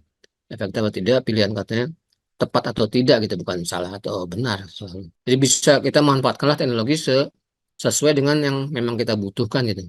Kira-kira seperti itu ya, akan membantu, jelas saja bisa membantu dan bisa juga salah-salah bisa menjerumuskan juga gitu. Banyak kasus kelihatan kok kalau tugas ya, tugas kuliah dibantu AI kelihatan tuh, ya kan? Kelihatan, oh ini kayaknya bukan manusia ini yang berpikir gitu. Walaupun AI itu juga buatan manusia gitu, tapi kan seperti robot ketahuan itu mau kemananya gitu. Dan tidak semua hal juga akhirnya bisa dikerjakan oleh AI juga gitu. Entahlah puluhan tahun lagi gitu. Untuk saat ini belum sampai ke situ ya. Ya kira-kira gitulah ya. Jadi kita punya rasa, kita punya jiwa ya. Itu yang tidak dimiliki oleh yang bukan manusia gitu. Ya semoga cukup membantu ya jawaban saya. Selanjutnya pilihan kata. Nah, kata yang digunakan dalam tulisan harus tepat sesuai dengan maksud penulisnya. Jadi jangan salah pilih ya. Saya akan mengambil contoh saja dari sehari-hari ini dari media ya. Mungkin kita masih suka membacanya juga gitu. Nah, kesalahan model seperti ini ya. Mereka masih sanksi akan janjinya. Nah ini maksudnya kan mereka masih ragu ya. Sanksi yang arti ragu itu bukan dengan huruf K, melainkan dengan huruf G ya. Jadi, mereka masih sanksi akan janji sanksi harusnya dengan G ini sanksi di sini bukan ragu kalau yang dengan K tapi hukuman seperti yang di bawah ini. Siapapun yang bersalah harus diberi sanksi, harus diberi hukuman ya harusnya dengan K ya, SANKSI. Nah, sebenarnya dalam konteks ini agak mudah ya kita membedakan ya. Jadi kalau ragu kan ada huruf G-nya, pakailah sanksi yang ada huruf G-nya juga. Kalau hukuman kan ada huruf K-nya ya, HUKUMAN, pakailah sanksi yang ada huruf K-nya juga. Di contoh lain, Pangeran William adalah pewaris tahta kerajaan Inggris. Pewaris itu adalah orang yang mewariskan ya. Sedangkan Pangeran William kan bukan orang yang mewariskan, dia yang akan menerima warisan. Pewarisnya itu yang mewariskan tuh Raja Charles ya. Nah, jadi yang tepat Pangeran William adalah ahli waris tahta kerajaan Inggris gitu. Dan kalau ada orang tua meninggal, anaknya ahli warisnya gitu. bukan pewaris gitu. Kasihan sekali seorang anak yang sudah ditinggalkan orang tuanya, dia harus menjadi pewaris juga gitu. Habis dia nggak punya apa-apa gitu. Jadi yang tepat anak itu yang menjadi ahli waris dari orang tuanya. Seperti halnya ini, Pangeran William adalah ahli waris tahta kerajaan Inggris. Kita juga mungkin sehari-hari sering masih membaca kata nominator di media ya, yang keliru ya pemakaian. Nirna Subir menjadi nominator dalam Festival Film Indonesia 2021. Nominator adalah orang yang mencalonkan ya. Sedangkan Nirna Subir kan orang yang dicalonkan. Nah, Nirna Subir itu harusnya menjadi nomine gitu, bukan nominator. Nomine itu dalam bahasa Indonesia sudah ada, sudah diserap kata nomine dalam bahasa Inggris kan e-nya 2 di belakang, bahasa Indonesia e-nya hanya 1. Nomine itu yang dicalonkan. Jadi Nasibur menjadi nomine, menjadi yang dicalonkan, bukan nominator. Nominator itu ya juri-jurinya sendiri gitu gitu. Nasibur bukan jurinya gitu.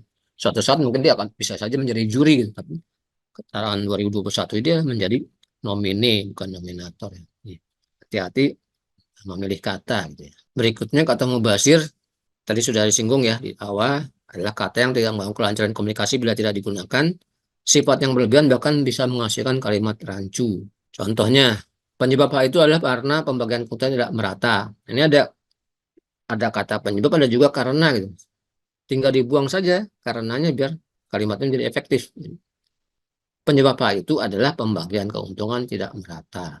Atau kalau mau karena dipertahankan, penyebab yang dibuang. Misalnya kalimatnya menjadi hal itu terjadi karena pembagian keuntungan tidak merata. Misalnya seperti itu. Jadi intinya jangan dua-duanya muncul. Juga ini meskipun dan tetapi sering sekali muncul. Mungkin kita sehari-hari masih suka membaca kalimat seperti ini atau diucapkan di radio atau televisi ya. Contohnya meskipun mereka sudah berusaha keras, tetapi hasilnya sama saja. Kalau sudah ada meskipun tidak perlu pakai tetapi. Jadi meskipun mereka sudah berusaha keras, hasilnya sama saja.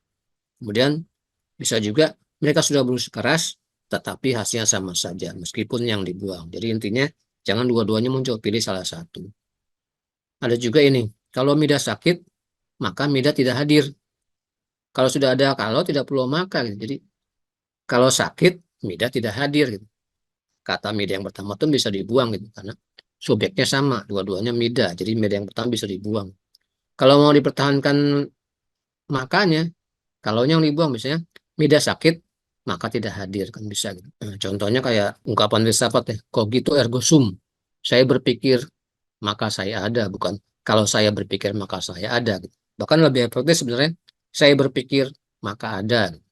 Ini contoh yang mungkin sehari-hari kita temukan, yang terakhir, contoh terakhir, dengan penerapan peraturan lalu lintas yang tegas menyebabkan kendaraan umum tidak berani lagi berhenti di sembarang tempat. Kalimatnya tidak jelas subjeknya siapa, yang menyebabkan kendaraan umum tidak berani lagi berhenti di sembarang tempat itu apa gitu. Nah, sebenarnya ini masalahnya adalah ada kata dengan ya, kata mubasir dengan yang mengganggu kalimat ini. Kalau dengannya dibuang, tentu saja komanya pun dibuang, menjadi penerapan peraturan lalu lintas yang tegas menyebabkan kendaraan umum tidak berani lagi berhenti di sembarang tempat. Jadi subjeknya adalah penerapan peraturan lalu lintas yang tegas. Nah, itu menjadi efektif kalimatnya gitu. Atau kalau mau dengannya dipertahankan, menyebabnya bisa dibuang misalnya. Dengan penerapan peraturan lalu lintas yang tegas, kendaraan umum tidak lagi berani berhenti di sembarang tempat. Dalam hal ini, yang menjadi subjeknya adalah kendaraan umum. Itulah contoh kata-kata mubasir.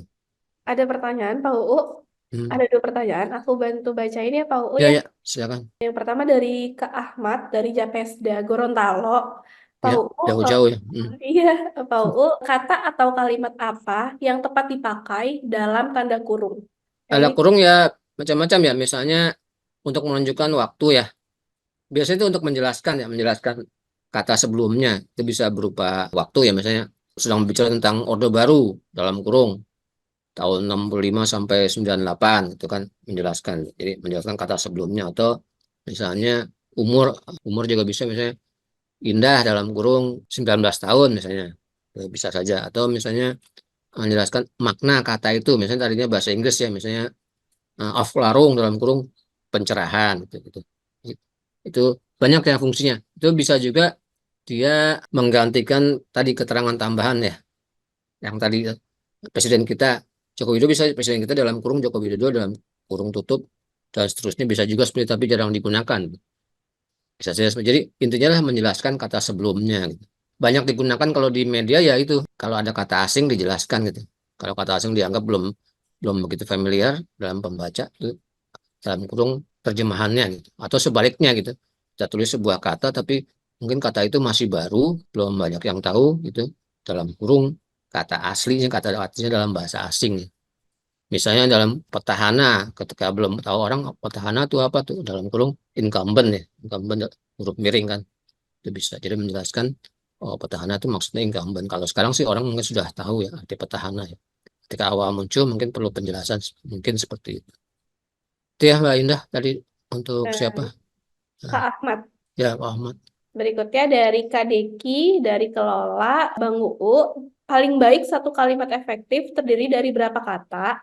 Dalam satu paragraf, berapa kalimat?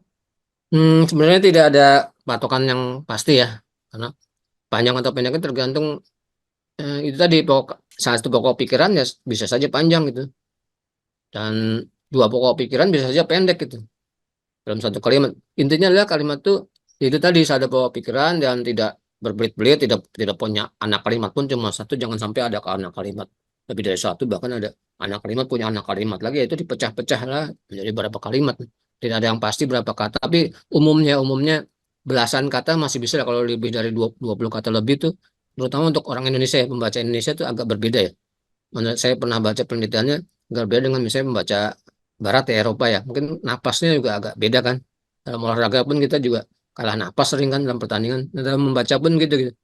Nah, jangan lebih dari 20 kata lah gitu. Kalau terpaksa ya. Jadi, tapi ini tadi tidak ada patokan yang pasti sih. Apalagi misalnya kalimat itu berupa perincian ya. Perincian kan misalnya kita harus membawa alat-alat, kita harus membawa alat kerja, apa saja kan satu sampai berapa, atau tanpa angka apa-apa kan panjang tuh bisa kan. Tapi itu masih satu pokok pikiran ya, tidak ada masalah sebenarnya. Kemudian kalau satu alinea ya sebenarnya dua atau tiga kalimat sudah cukup ya. Paling banyak empat lah, empat kalimat itu sudah panjang. Itu yang umum ya. Tapi beberapa kali ilmiah kadang lebih dari itu ya. Itu tidak apa juga gitu karena tergantung konteks. Tapi kalau konteksnya sebuah media massa ya, konteksnya baca jurnalistik biasanya dua atau tiga kalimat ya, satu alinea. Paling banyak kalau mau ya empat gitu. Tapi umumnya dua atau tiga. Jangan juga satu kalimat kecuali misalnya alinea itu berisi kalimat langsung ya, kalimat langsung perkataan orang bisa ada satu kalimat satu alinea. Tapi umumnya satu lainnya dua atau tiga kalimat. Empat boleh kadang-kadang. Itu ya, ya untuk Iya, sebelum ada lanjut, satu lagi, Pak Uu. boleh boleh. Dari Kak Halviani, dari DFW Indonesia, Pak Uu, penempatan tanda titik koma itu buat kalimat apa? Atau menunjukkan apa? Salam Oh dari ya, Buton Sultra. titik koma ya. Titik koma ada beberapa fungsinya. Antara lain misalnya untuk menunjukkan perincian dalam perincian. Ya, perincian dalam perincian itu maksudnya gini. Misalnya tadi ada soal pesertanya tadi awal contohnya. Pesertanya berasal dari Bogor, koma, Jawa Barat. Terus setelah itu titik koma. Karena akan berbeda lagi. Bogor, koma, Jawa Barat, titik koma. Pekalongan, koma, Jawa Tengah. Terus titik koma lagi. Malang, koma, Jawa Timur, titik koma lagi. Gitu.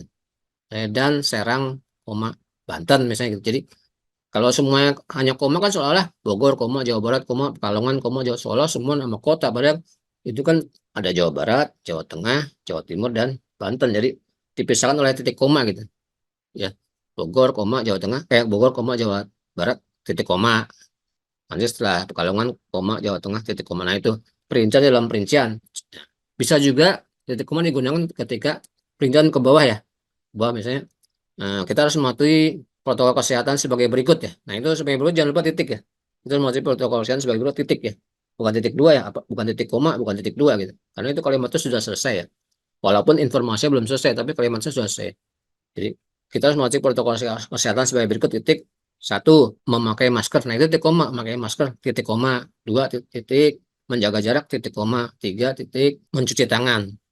Titik, udah selesai karena tiga ya.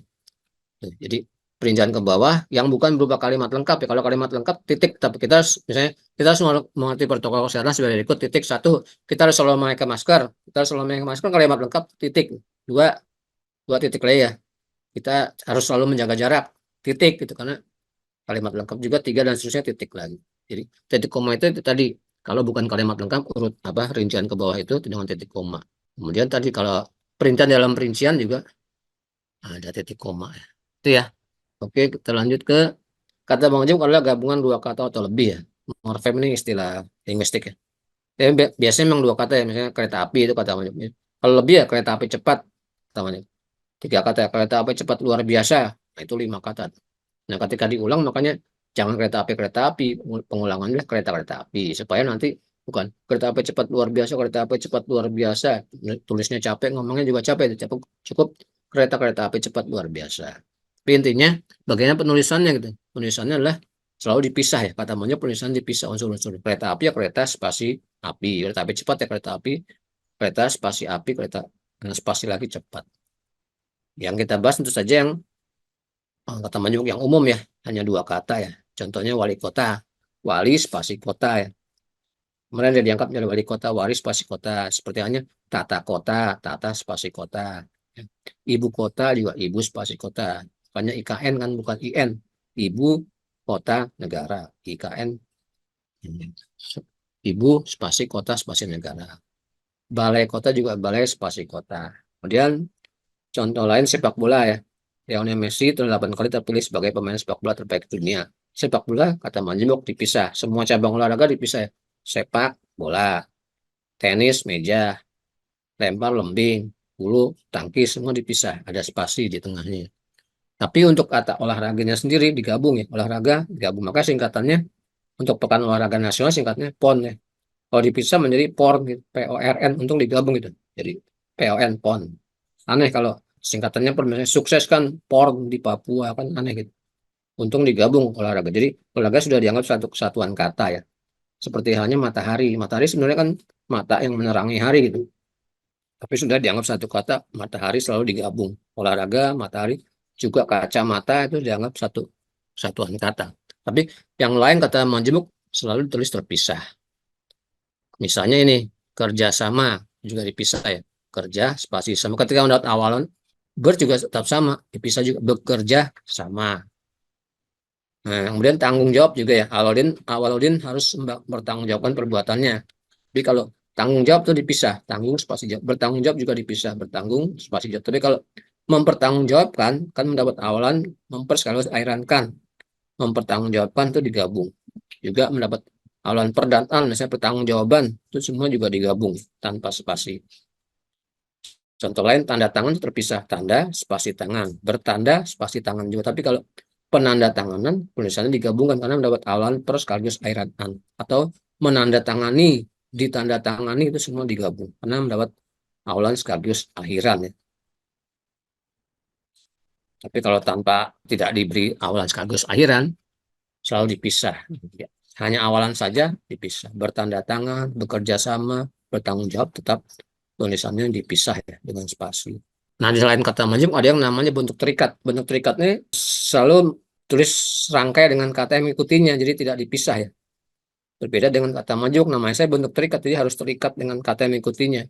Misalnya antar mahasiswa itu digabung tulisannya. Anti, contoh lain anti ya, bentuk terikat anti korupsi, anti maling, anti nyamuk, tulisan digabung. Pasca juga, pasca sarjana, pasca panen, semua tulisan digabungkan. Untuk pra misalnya prasejarah, pralahir digabungkan. Sub misalnya sub bagian, subordinat misalnya digabungkan. Karena bentuk terikat lain non juga ya, non pribumi, non bank itu penulisannya semua digabungkan. Ada lagi super ya, super kuat ya, juga penulisannya digabungkan. Bagaimana kita tahu itu bentuk terikat ya dengan kita sering membaca, sering menulis, normalnya kita akan hafal, akan tahu dengan sendiri tanpa harus menghafalkan itu bahwa itu bentuk terikat ya. Kalau kita ragu ya kita buka kamus gitu. Kamus besar bahasa Indonesia dalam hal ini. Tapi tidak terlalu banyak memang ya. Tidak yang namanya bentuk terikat. Tidak sampai 20 ya. Mungkin 10 lebih sedikit lah. Antar, anti, pasca, pra, sub, non, super, infra ya, inframerah, ultra, ultraviolet. Itu hanya contohnya ya. Yang terakhir adalah soal kata depan. Kata depan berbeda dengan awalan ya. Jadi kata depan itu selalu ditulis terpisah ya dari kata yang mengikutinya. Nah biasanya kata depan itu diikuti oleh tempat ya. Ya. Akan kita cari ke manapun virus pergi. Ke mana itu dipisah ya. Ke atas, ke bawah, ke sini, ke situ, ke sana itu dipisah karena kan tempat semua ya. Kemana, walaupun tempatnya masih abstrak ya kemana tapi dipisah. Juga di tengah ini. Oleh saya ini masih bertahan di tengah perkembangan zaman yang begitu cepat. Di tengah kan tempat juga. Di tengah, di luar, di dalam, di sana, di mana, itu selalu ditulis terpisah. Tempatnya konkret ataupun abstrak, tulis terpisah. Di antara juga. Masih sering kita mungkin membaca ya, orang menuliskan di antara itu digabung, di antaranya, di antara, padahal harusnya dipisah. Di antara selalu di antaranya juga dipisah. Karena itu menunjukkan tempat, walaupun tempatnya tadi abstrak ya. Dari mana, tentu saja dipisah ya. Dari mana saja. Semoga cukup jelas ya soal kata depan ini. Nah, kita fokus sekarang ke bahasa jurnalistik ya, yang agak berbeda dengan ragam bahasa lain gitu. Jadi, bahasa Indonesia tadi kan harus lebih singkat ya, lebih singkat dan padat. Jadi bentuk-bentuk seperti sementara itu, dalam pada itu, dalam rangka seperti seperti diketahui, seperti disebutkan di atas tidak digunakan dalam bahasa jurnalistik gitu. Jadi apalagi sebuah tulisan yang sudah alinea baru, apa kata sementara itu lagi gitu. Dihapus saja langsung gitu, dalam pada itu. Mungkin dalam karya ilmiah kata-kata dalam pada itu masih bisa masih muncul ya. Tapi kalau kata-kata dalam bahasa Indonesia kata-kata semacam ini dihindari ya. Juga dalam konteks tertentu kata depan dengan kata hubung agar, bahwa, dari, dengan, dan sejenisnya itu juga dihindari. Misalnya untuk agar dia berjanji, dia berkata, dia minta agar saya datang. Nggak perlu pakai agar, dia minta saya datang, langsung saja gitu. Atau hal itu dilakukan olehnya, untuk apa oleh, hal itu dilakukannya. Ada beberapa kata yang dalam konteks tertentu tidak perlu digunakan dalam bahasa jurnalistik. Juga ada kata-kata oleh karena itu, akan tetapi, berjanji untuk, itu tidak digunakan gitu. Dihindari juga dalam bahasa jurnalistik gitu. Jadi oleh karena itu langsung saja karena itu, tidak usah pakai kata oleh gitu. Kemudian akan tetapi, pakai saja tapi gitu, atau namun gitu. Berjanji untuk, berjanji akan, ya berjanji saja. Kalau berjanji kan pasti akan gitu. Dia berjanji akan datang, langsung saja dia berjanji datang. Gak usah juga dia berjanji untuk datang, dia berjanji datang. Gak usah dia berjanji untuk datang. Dalam bahasa jurnalistik seperti itu, yang khas bahasa jurnalistik ya. Kemudian juga sebuah kata ya, kata yang sama itu tidak muncul berulang-ulang dalam sebuah tulisan tuh, apalagi dalam satu paragraf ya. Dalam satu kalimat jelas tidak ada, tapi dalam satu paragraf pun sedapat mungkin tidak muncul kata-kata yang sama, jadi harus variatif itu, harus bervariasi. Untuk nama orang juga jangan ditulis semua secara lengkap ya. Pertama kali tampil nama orang itu namanya lengkap, berikutnya cukup nama depannya ya. Untuk orang Indonesia atau orang Timur itu biasanya nama depannya ya. Tapi untuk orang Barat itu biasanya nama belakangnya ya. Atau bisa juga nama yang populer ya.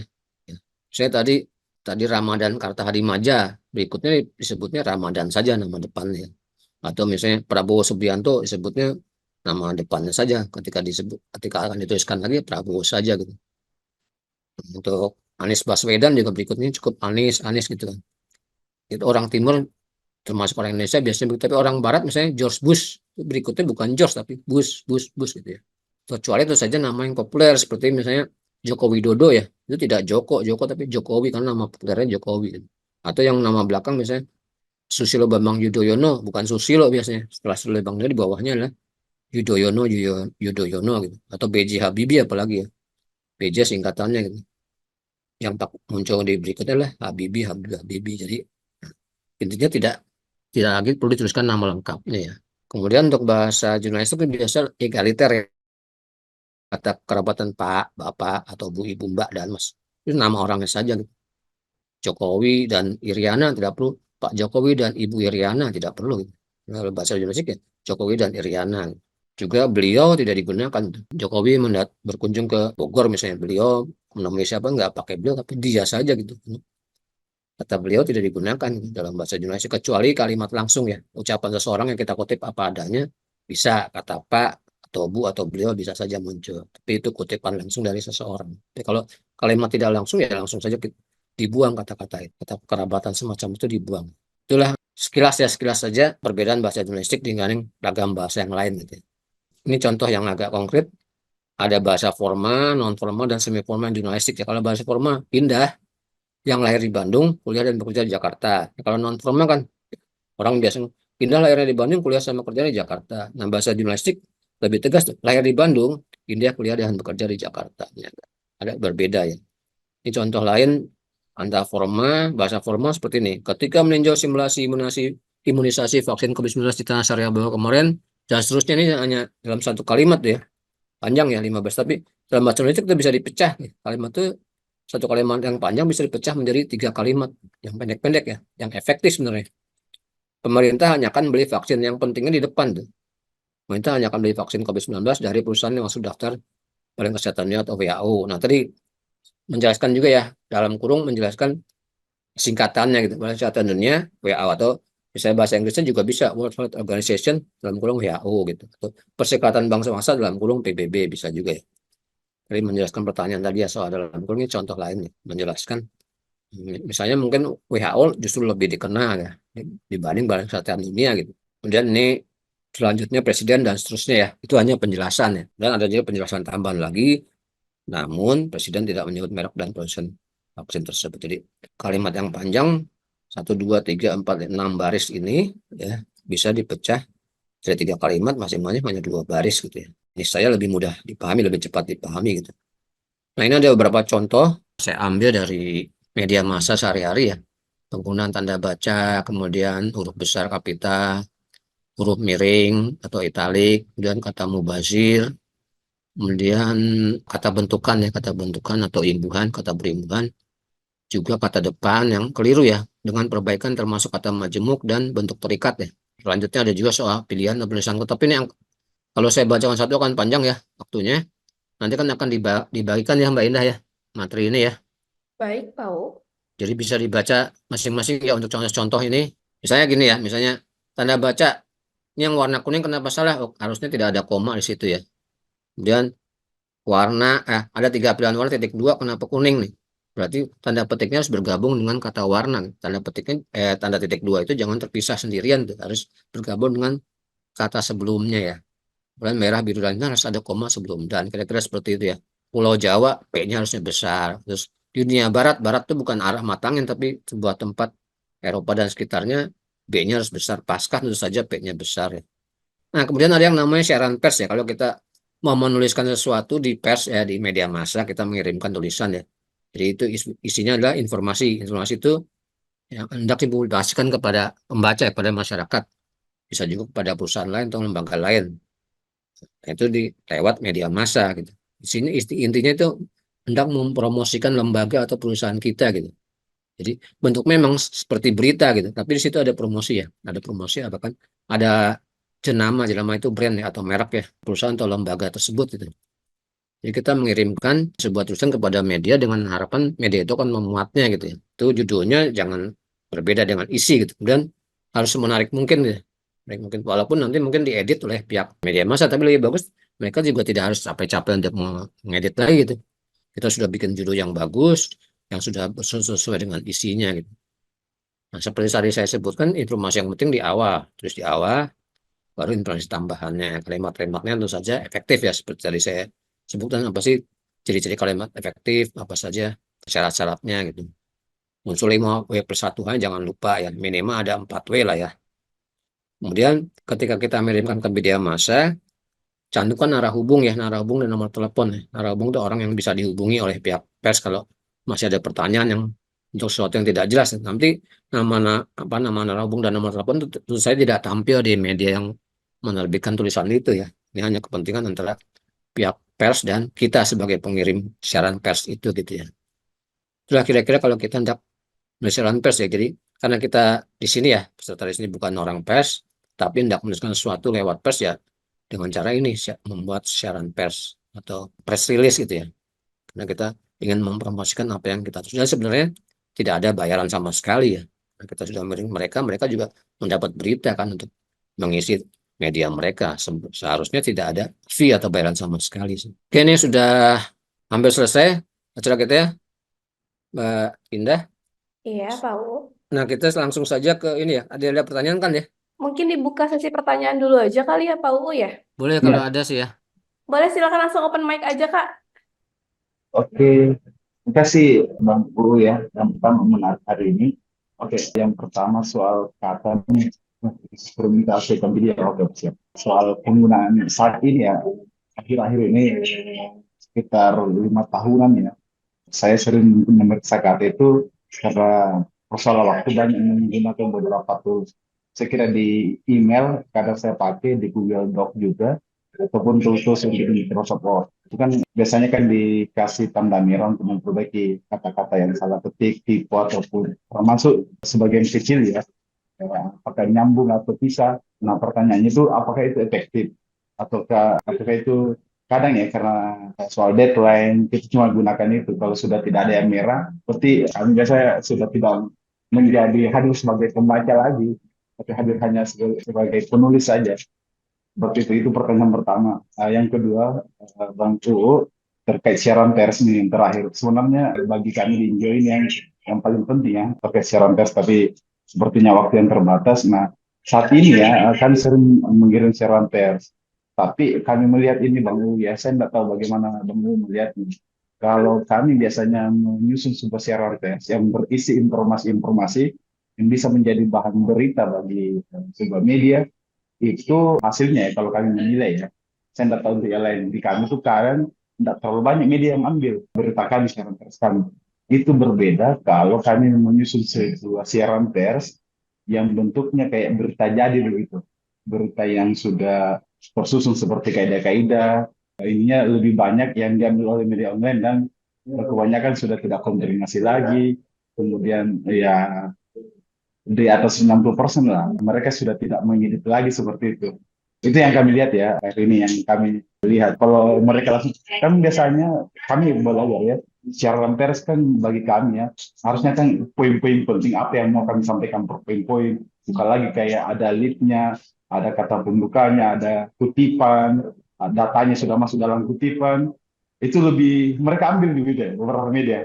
Yang terakhir terkait siaran pers juga, ini soal tempo ini Bang saya masih penasaran juga ya, bagaimana sih berita kami, publikasi kami, termasuk kayak tadi disebut ya bahwa ada promosi, ada endorse, bisa muncul di Tempo, Bang. Apa kiat-kiatnya ini, Bang? Karena selama ini kami belum jarang ya, satu kali kayaknya, minimal terbit di Tempo.co lah. Berbeda mungkin saat kami memanggil jurnalis Tempo ke lapangan ya, itu akan terbit. Tapi kalau di online itu apakah kiat-kiatnya? Padahal email redaksi, email wartawan Tempo beberapa itu kami sudah kirimkan. Bahkan kami kirimkan terpisah begitu untuk menjaga.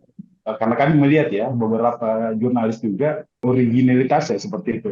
Dia kadang konfirmasi lagi kepada kami bahwa apakah berita ini dikirim ke media yang lain juga seperti itu. Jadi saya kira seperti itu, Bang. Saya lebih Ya, banyak di siaran pers karena memang kami di Inggil banyak ke arah sana sebenarnya. Selain penulisan ya, saya kira tentu penulisannya harus baik juga. ya, Kasih Bang Lu, sorry ya. agak panjang. Terima kasih Mas Nirwan ya atas Ya Bang. pertanyaannya.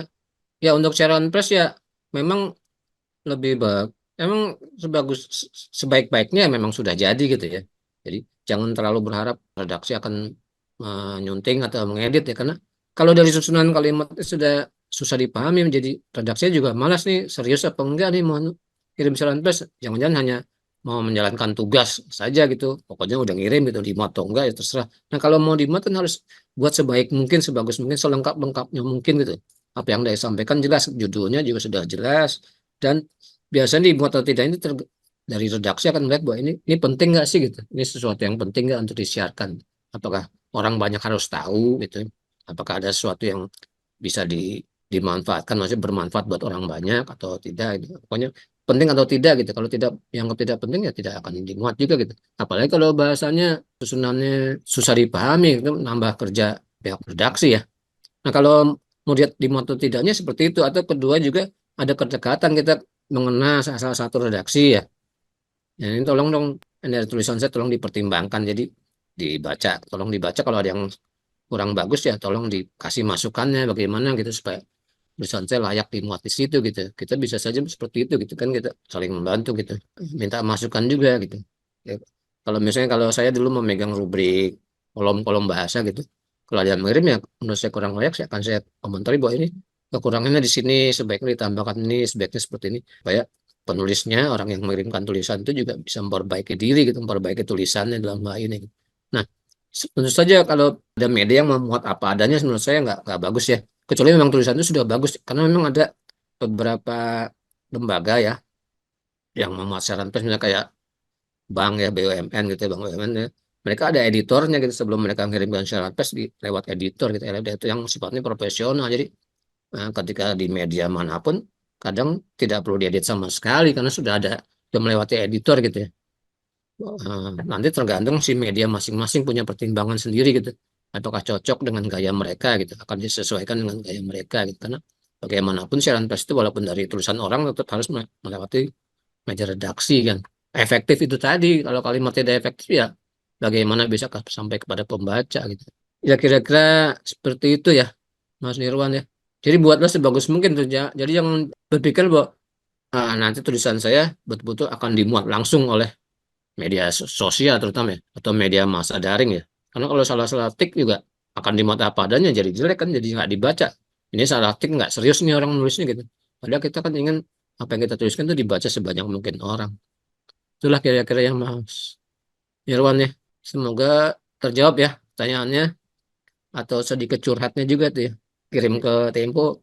Nah, mudah-mudahan nanti berikutnya akan diterima kalau sudah melewati ini nih, sudah kiat-kiatnya sedikit lah dari saya. Nah, kalau bisa Oke, itu tadi makasih Bang. menjalin apa? Menjalin hubungan dengan salah satu redaksi di Tempo lah. Kalau saya kan sudah tidak di redaksi gitu. Oke, Baik. makasih Bang. Kayaknya Ya, masih ada satu pertanyaan saya tadi Bang. Singkat saja. ya, Apakah efektif tuh yang penggunaan tools pemeriksa aksara kenapa? dalam kekinian ya? Yang kan ada tuh tools untuk memeriksa salah typo. Biasanya kan di Google Doc juga ada. Apakah itu efektif atau tidak? Itu aja sih. Soal penggunaan tools, yang pertanyaan pertama saya tadi, yang penggunaan tools pemeriksa aksara, pemeriksa kata, begitu Bang. Kayak di Google Doc, di Gmail kan pun juga biasa secara otomatis kalau kita pasang termasuk di Oh ya ya. Microsoft Word ya. Apakah itu efektif? Apakah sudah sesuai memang kaidah? Tapi untuk bahasa Indonesia ya, karena Ya, kalau untuk bahasa Inggris beberapa tools itu sangat efektif. ya. Tapi minta pandangan perspektif saja nih soal Ya, itu. memang ada ya kayak di sebenarnya di apa Word juga ada ya. Jadi spelling ya, pemeriksa spelling ya. Penulisan kata itu kalau ada yang salah dia warnanya akan berubah gitu. Ya. Kalau yang saya tahu ya, yang saya punya lah, Word itu kalau misalnya ada kata yang salah tulis tuh menjadi merah warnanya gitu. Ya. Tapi masalahnya adalah ketika tulis dalam bahasa Inggris nanti ada bahasa Inggris juga dianggap salah padahal kita sedang menulis juga istilah bahasa Inggris gitu. Dianggap salah gitu. Atau dua-duanya dianggap betul. Ketika kita menulis illegal illegal logging gitu, illegal logging tidak salah gitu dianggapnya. Padahal L-nya seharusnya kan L-nya dua kalau bahasa Inggris. Ya, tidak salah karena bahasa Indonesia ilegal L-nya satu gitu. Kemudian nomine misalnya ketika kita nulis nomine dianggap salah gitu. Padahal itu kata itu dari serap dalam bahasa Indonesia. Tapi itu membantu secara umum membantu. Jadi, oh ini warnanya merah, oh jangan, berarti ini kemungkinan besar salah gitu. Harus kita ganti gitu. Kadang memang itu sebetulnya betul tapi dianggap salah atau sebaliknya sebetulnya salah dianggap betul gitu. Nah, kita tetap harus baca lagi gitu. Itu membantu saya seperti tadi saya katakan soal AI juga ya. Nah, artificial intelligence dan ini sama ini spelling check ya, spell check itu tadi meriksa ejaan atau typo tetap kali kita harus melihat lagi gitu karena dia dia hanya menunjukkan ini kemungkinan salah makanya dikasih warna merah tapi kalau misalnya kata untuk ya kita tulis utnuk pasti merah tuh utnuk apa pasti ini salah kita perbaiki gitu. Nah, kan bisa otomatis kita pencet juga langsung berubah gitu tapi misalnya ada kata rumah sakti harusnya rumah sakti tidak dianggap salah oleh itu karena sakti kan ada juga dalam bahasa Indonesia gitu. Tidak mungkin ada rumah sakti gitu kecuali ya mungkin ada tapi maksudnya pasti rumah sakit gitu kan. Ya, itu tetap kita harus melihat lagi gitu itu membantu kita gitu mendeteksi gitu ada masih ada nggak kata yang salah ketika kita harus menyunting lagi ya membaca lagi oh ini yang merah-merah ini harus punya ada perhatian khusus nih umumnya memang sudah oh ini salah umumnya kita sudah betul bahwa itu salah gitu sudah betul bahwa itu salah apa tuh ya jadi emang harus dikoreksi tapi kadang-kadang itu tadi sebenarnya betul dianggap salah bisa juga gitu tapi itu memang membantu kita bisa menggunakan itu. Kalau di Word itu sudah ada, di Word tuh ada ya. Word tuh tapi kita harus kalau nang bahasa Indonesia kita harus memasukkan sendiri tuh kamusnya ya. Dengan kata-kata gampang kalau kita masukkan itu semua. Ya ada satu tulisan panjang sudah kita perbaiki semua katanya kita masukkan itu sebagai sebuah entry ya, entry. Saya dari Badan Bahasa juga sudah mengeluarkan sih ya bahkan semacam kamus untuk di Word itu sudah ada gitu. Tinggal kita masukkan nanti semacam kamus dalam bahasa Inggris jadi Word itu kan ada dalam bahasa Inggrisnya dan dalam bahasa Indonesia sebenarnya juga sudah ada walaupun belum lengkap semua kata ya jumlahnya tidak sebanyak kata dalam bahasa Inggris itu ya kira-kira ya Mbak. Baik, terima kasih banyak Pak UU. Kita buka satu pertanyaan lagi ya Pak UU ya. Sebelumnya terima kasih buat Kak Nirwan untuk pertanyaannya. Selanjutnya mungkin kita buka satu lagi pertanyaan. Ada yang mau bertanya boleh langsung Pak open Yusak mic ya aja. Ya, terima kasih banyak Pak UU untuk ya pencerahan dan penyegarannya. Sama-sama, Pak. Tadi Bapak sudah sedikit menyinggung tentang news value atau nilai berita Ya. yang menjadi pertimbangan bagi redaksi untuk memuat atau tidak memuat suatu berita dan untuk menindaklanjutinya. Hmm. Itu juga penting bagi kami sebagai organisasi masyarakat sipil, terutama dalam menulis laporan-laporan kepada yang menjadi konsumsi publik melalui media massa. Dapatkah Bapak menjelaskan lebih lanjut nilai-nilai berita atau news value apa yang penting sekali dalam penulisan berita secara efektif dan menurut gaya jurnalistik? Saya dulu punya buku pegangan. Seandainya saya wartawan Tempo, Ya. itu luar biasa buku itu. Jadi saya nggak tahu apa sekarang masih diterbitkan atau diterbitkan ulang atau enggak. Itu di pegangan saya dulu waktu belajar ilmu jurnalistik ya, termasuk juga waktu di lembaga pers tersebut. Terima kasih. Selamat siang. Terima kasih kembali Pak Yusak. Ya betul ya, kita cukup membantu ya. Seandainya saya wartawan Tempo, sekarang juga ada rahasia dari dapur redaksi, bukunya ada. Itu yang lebih modern lah ya. Perkembangan berikutnya dari seandainya saya wartawan Tempo ada rahasia dari dapur Tempo ya. Saya lupa judul persisnya, kira-kira seperti itulah. Itu ada tambahan juga itu bagaimana berita dihasilkan oleh Tempo ya. Ya itu tadi ya ada nilai-nilai berita itu tadi penting ya, harus penting berita itu nilainya tinggi, nilainya besar ya. Misalnya misalnya kalau nilai itu misalnya korupsi yang kecil dibanding korupsi yang besar triliun, tentu yang triliunan itu yang akan jadi berita gitu misalnya saja ya. Jadi tingkat kepentingannya, kebesarannya ya, kebesaran kepenting tadi kan. Tapi itu tadi kadang ada berita yang penting tapi tidak menarik. Nah itu masalahnya, bagaimana kita membuat berita yang penting itu menjadi menarik gitu ya. Ada banyak sekali berita yang menarik tapi tidak penting gitu Pak. Itu untuk majalah Tempo, walaupun semenarik apapun, kalau tidak penting untuk apa dituliskan gitu. Itu biarlah bagian media lain. Misalnya Luna Maya kejepit pintu, itu menarik beritanya itu buat membaca kan. Luna Maya kejepit pintu kereta, tapi kan tidak penting gitu kan. Nah itu tidak akan dimuat tuh. Itu mungkin tempat lain dimuat. Tapi kalau misalnya seorang artis melakukan korupsi sekian miliar, itu akan ditampilkan itu, karena itu berita itu penting buat masyarakat ya, untuk umum itu. Dan itu juga misalnya berita itu juga akan berdampak lebih luas gitu, itu akan dimuat juga gitu. Itu tadi yang paling susah adalah, bukan paling susah, yang paling utama adalah kita membuat berita yang penting tapi menarik gitu. Itu tantangannya justru di situ gitu. Jadi, kalau yang penting harus dimuat tapi harus bikin menarik. Kalau yang menarik tapi tidak penting ya tidak perlu gitu, tidak perlu dimuat. Untuk ini ya, untuk segmen membaca Tempo gitu. Tetap baca dengan berita hiburan, tentu namanya kejepit pintu kereta itu sebagai berita hiburan, tetap penting sebagai berita hiburan saja gitu, karena tidak ada dampaknya buat pembaca gitu. Mau dia kejepit, mau dia kesleo juga biarin aja lah gitu kan. Tapi kalau ada yang melakukan korupsi besar, ada yang melakukan atau ada kebakaran besar, ada pengoboman, itu penting buat pembaca tahu gitu. Kira-kira seperti itu Pak Yusak. Terima kasih banyak. Baik, terima kasih banyak Pak Yusak. Pak UU, mungkin pertanyaannya sudah ya? Sudah. Ini kan ada tugas nih, nanti menulis ya, hari ini juga nih. Nulis. Kalau bisa selesaikan saat ini juga. Praktek nulis kegiatan hari ini gitu ya. Hari ini kita melakukan apa nih saat ini, maksudnya di pelatihan nulis ini ya, kelas nulis efektif ini, kelas nulis dengan kalimat efektif. Jadi cukup 2 alinea ya, jangan lebih dari 2 alinea. Bahkan kalau bisa 1 alinea pun nggak apa-apa ya. Kalau bisa menuangkan semua dalam 1 alinea, tapi juga dalam 1 alinea jangan lebih dari 3 kalimat ya. Dan jangan kurang dari 2 kalimat aja, maksudnya jangan cuma 1 kalimat. Jadi 1 alinea terdiri atas 2 atau 3 kalimat. Kalau bisa 2 alinea masing-masing 2 atau 3 kalimat. Jangan lupa 5W+1H, dan itu tadi kalimat efektif ya, tanda baca, pilihan kata dan sebagainya harus efektif. Nah, kata-kata yang harus muncul adalah ini, lingkar madani, ada 5 kata lingkar madani, zoom, efektif, selasa, dan pelatihan. Silakan menggunakan 5 kata ini untuk membantu saja. Urutannya tidak harus, lingkar madani harus muncul di awal, tidak perlu ya, pokoknya intinya seperti itu. Tapi seperti tadi hasil pembahasan kita, yang penting diutamakan di depannya. Kalau bisa 1 kalinya silakan, tapi jangan lebih dari 3 kalimat. Kalau bisa, kalau 2 lainnya silakan. Nanti dikumpulkan kemana Mbak Ida? Nanti dikumpulin di Google Drive ya teman-teman ya. Untuk linknya Oh udah ada ya. kirim di chat box. Silakan teman-teman lihat. Nanti teman-teman boleh upload di Google Drive yang udah disediakan ya. Pukul 14 ya. Waktu Boleh. WIB ya, Ya, betul. WIB ya. Kita tutup tapi pukul 2 di sini berarti pukul 4 di Papua ya, kira-kira gitu ya. Kalau lewat, apa boleh buat ya? Tidak ya, tidak Ya, akan dibahas itu. Oke, oke silakan Mbak Ina selanjutnya.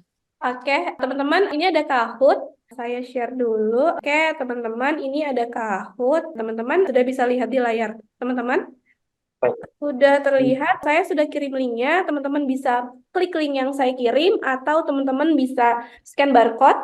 Oke, Semoga sudah halo Pak. dulu. Kita mulai aja Siap. ya, tahu ya. Ya, oke. Semangat. Ada waktu 20 detik ya teman-teman ya untuk ngisi ini. Lama, lumayan lama itu. Iya, lumayan lama. Tapi yang cepat kan pemenangnya. Iya, ada 7 orang yang jawabnya benar. Oh, bagus. Next. Oh, dia. Iya, aku next lagi ya. Pertanyaan kedua. Terlalu lama ini ya Pak UU ya kalau 20 detik tuh. Kak, Kak, kok di layar saya kotak-kotak aja ya? Nggak ada pertanyaannya. Mungkin Dia sinyal ya Kak ya. dia kotak-kotak warna-warna gitu aja. Pastinya Kotak atau warna. tampilan ininya kali ya. Nggak ada tulisan pertanyaan dan ada judulnya. Makanya aku bingung. Tapi di kotak-kotaknya itu ada kata-katanya nggak Kak? Nggak ada, cuman kotak segi 4, segitiga, bulat. Sinyal ya Pak ya. Nggak sampai tuh. Atau Makanya saya tampilannya bingung. mungkin. Iya, Tampilannya. tampilannya. Boleh buat ya. Oke, next teman-teman. Pertanyaan Nah, dia idea lah. Siapa nih? Idea. Nanti yang berikutnya 10 detik kali ya. Tapi yang belum bisa ikut nanti ada kesempatan besok ya. Masih ada ya. benar, Kayaknya. masih ada kesempatan besok. Dengan pertanyaan yang berbeda tentu ya. Wah Iya. ini ya. Banyak yang keliru ya. Ya dia lagi nih. Wah, keren banget ya Pak U ya. Kak Dia Iya. ini. Oke, di next ya pertanyaan keempat.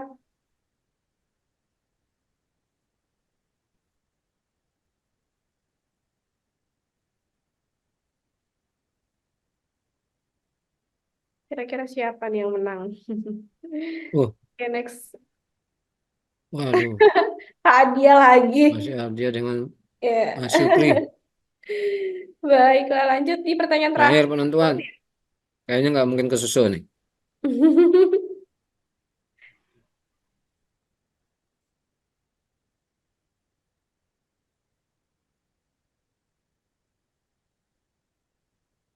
Ini banyak yang gangguan sinyal ya. Iya. Hanya 10 yang menjawab. Ah, Iya. oke, Waduh. next ya Pak U ya. Ya. Kira-kira siapa pemenangnya? Wah, Petrus. Juara 3, Kak Syukri. Syukri. Wah, Petrus menolak. Dia ini.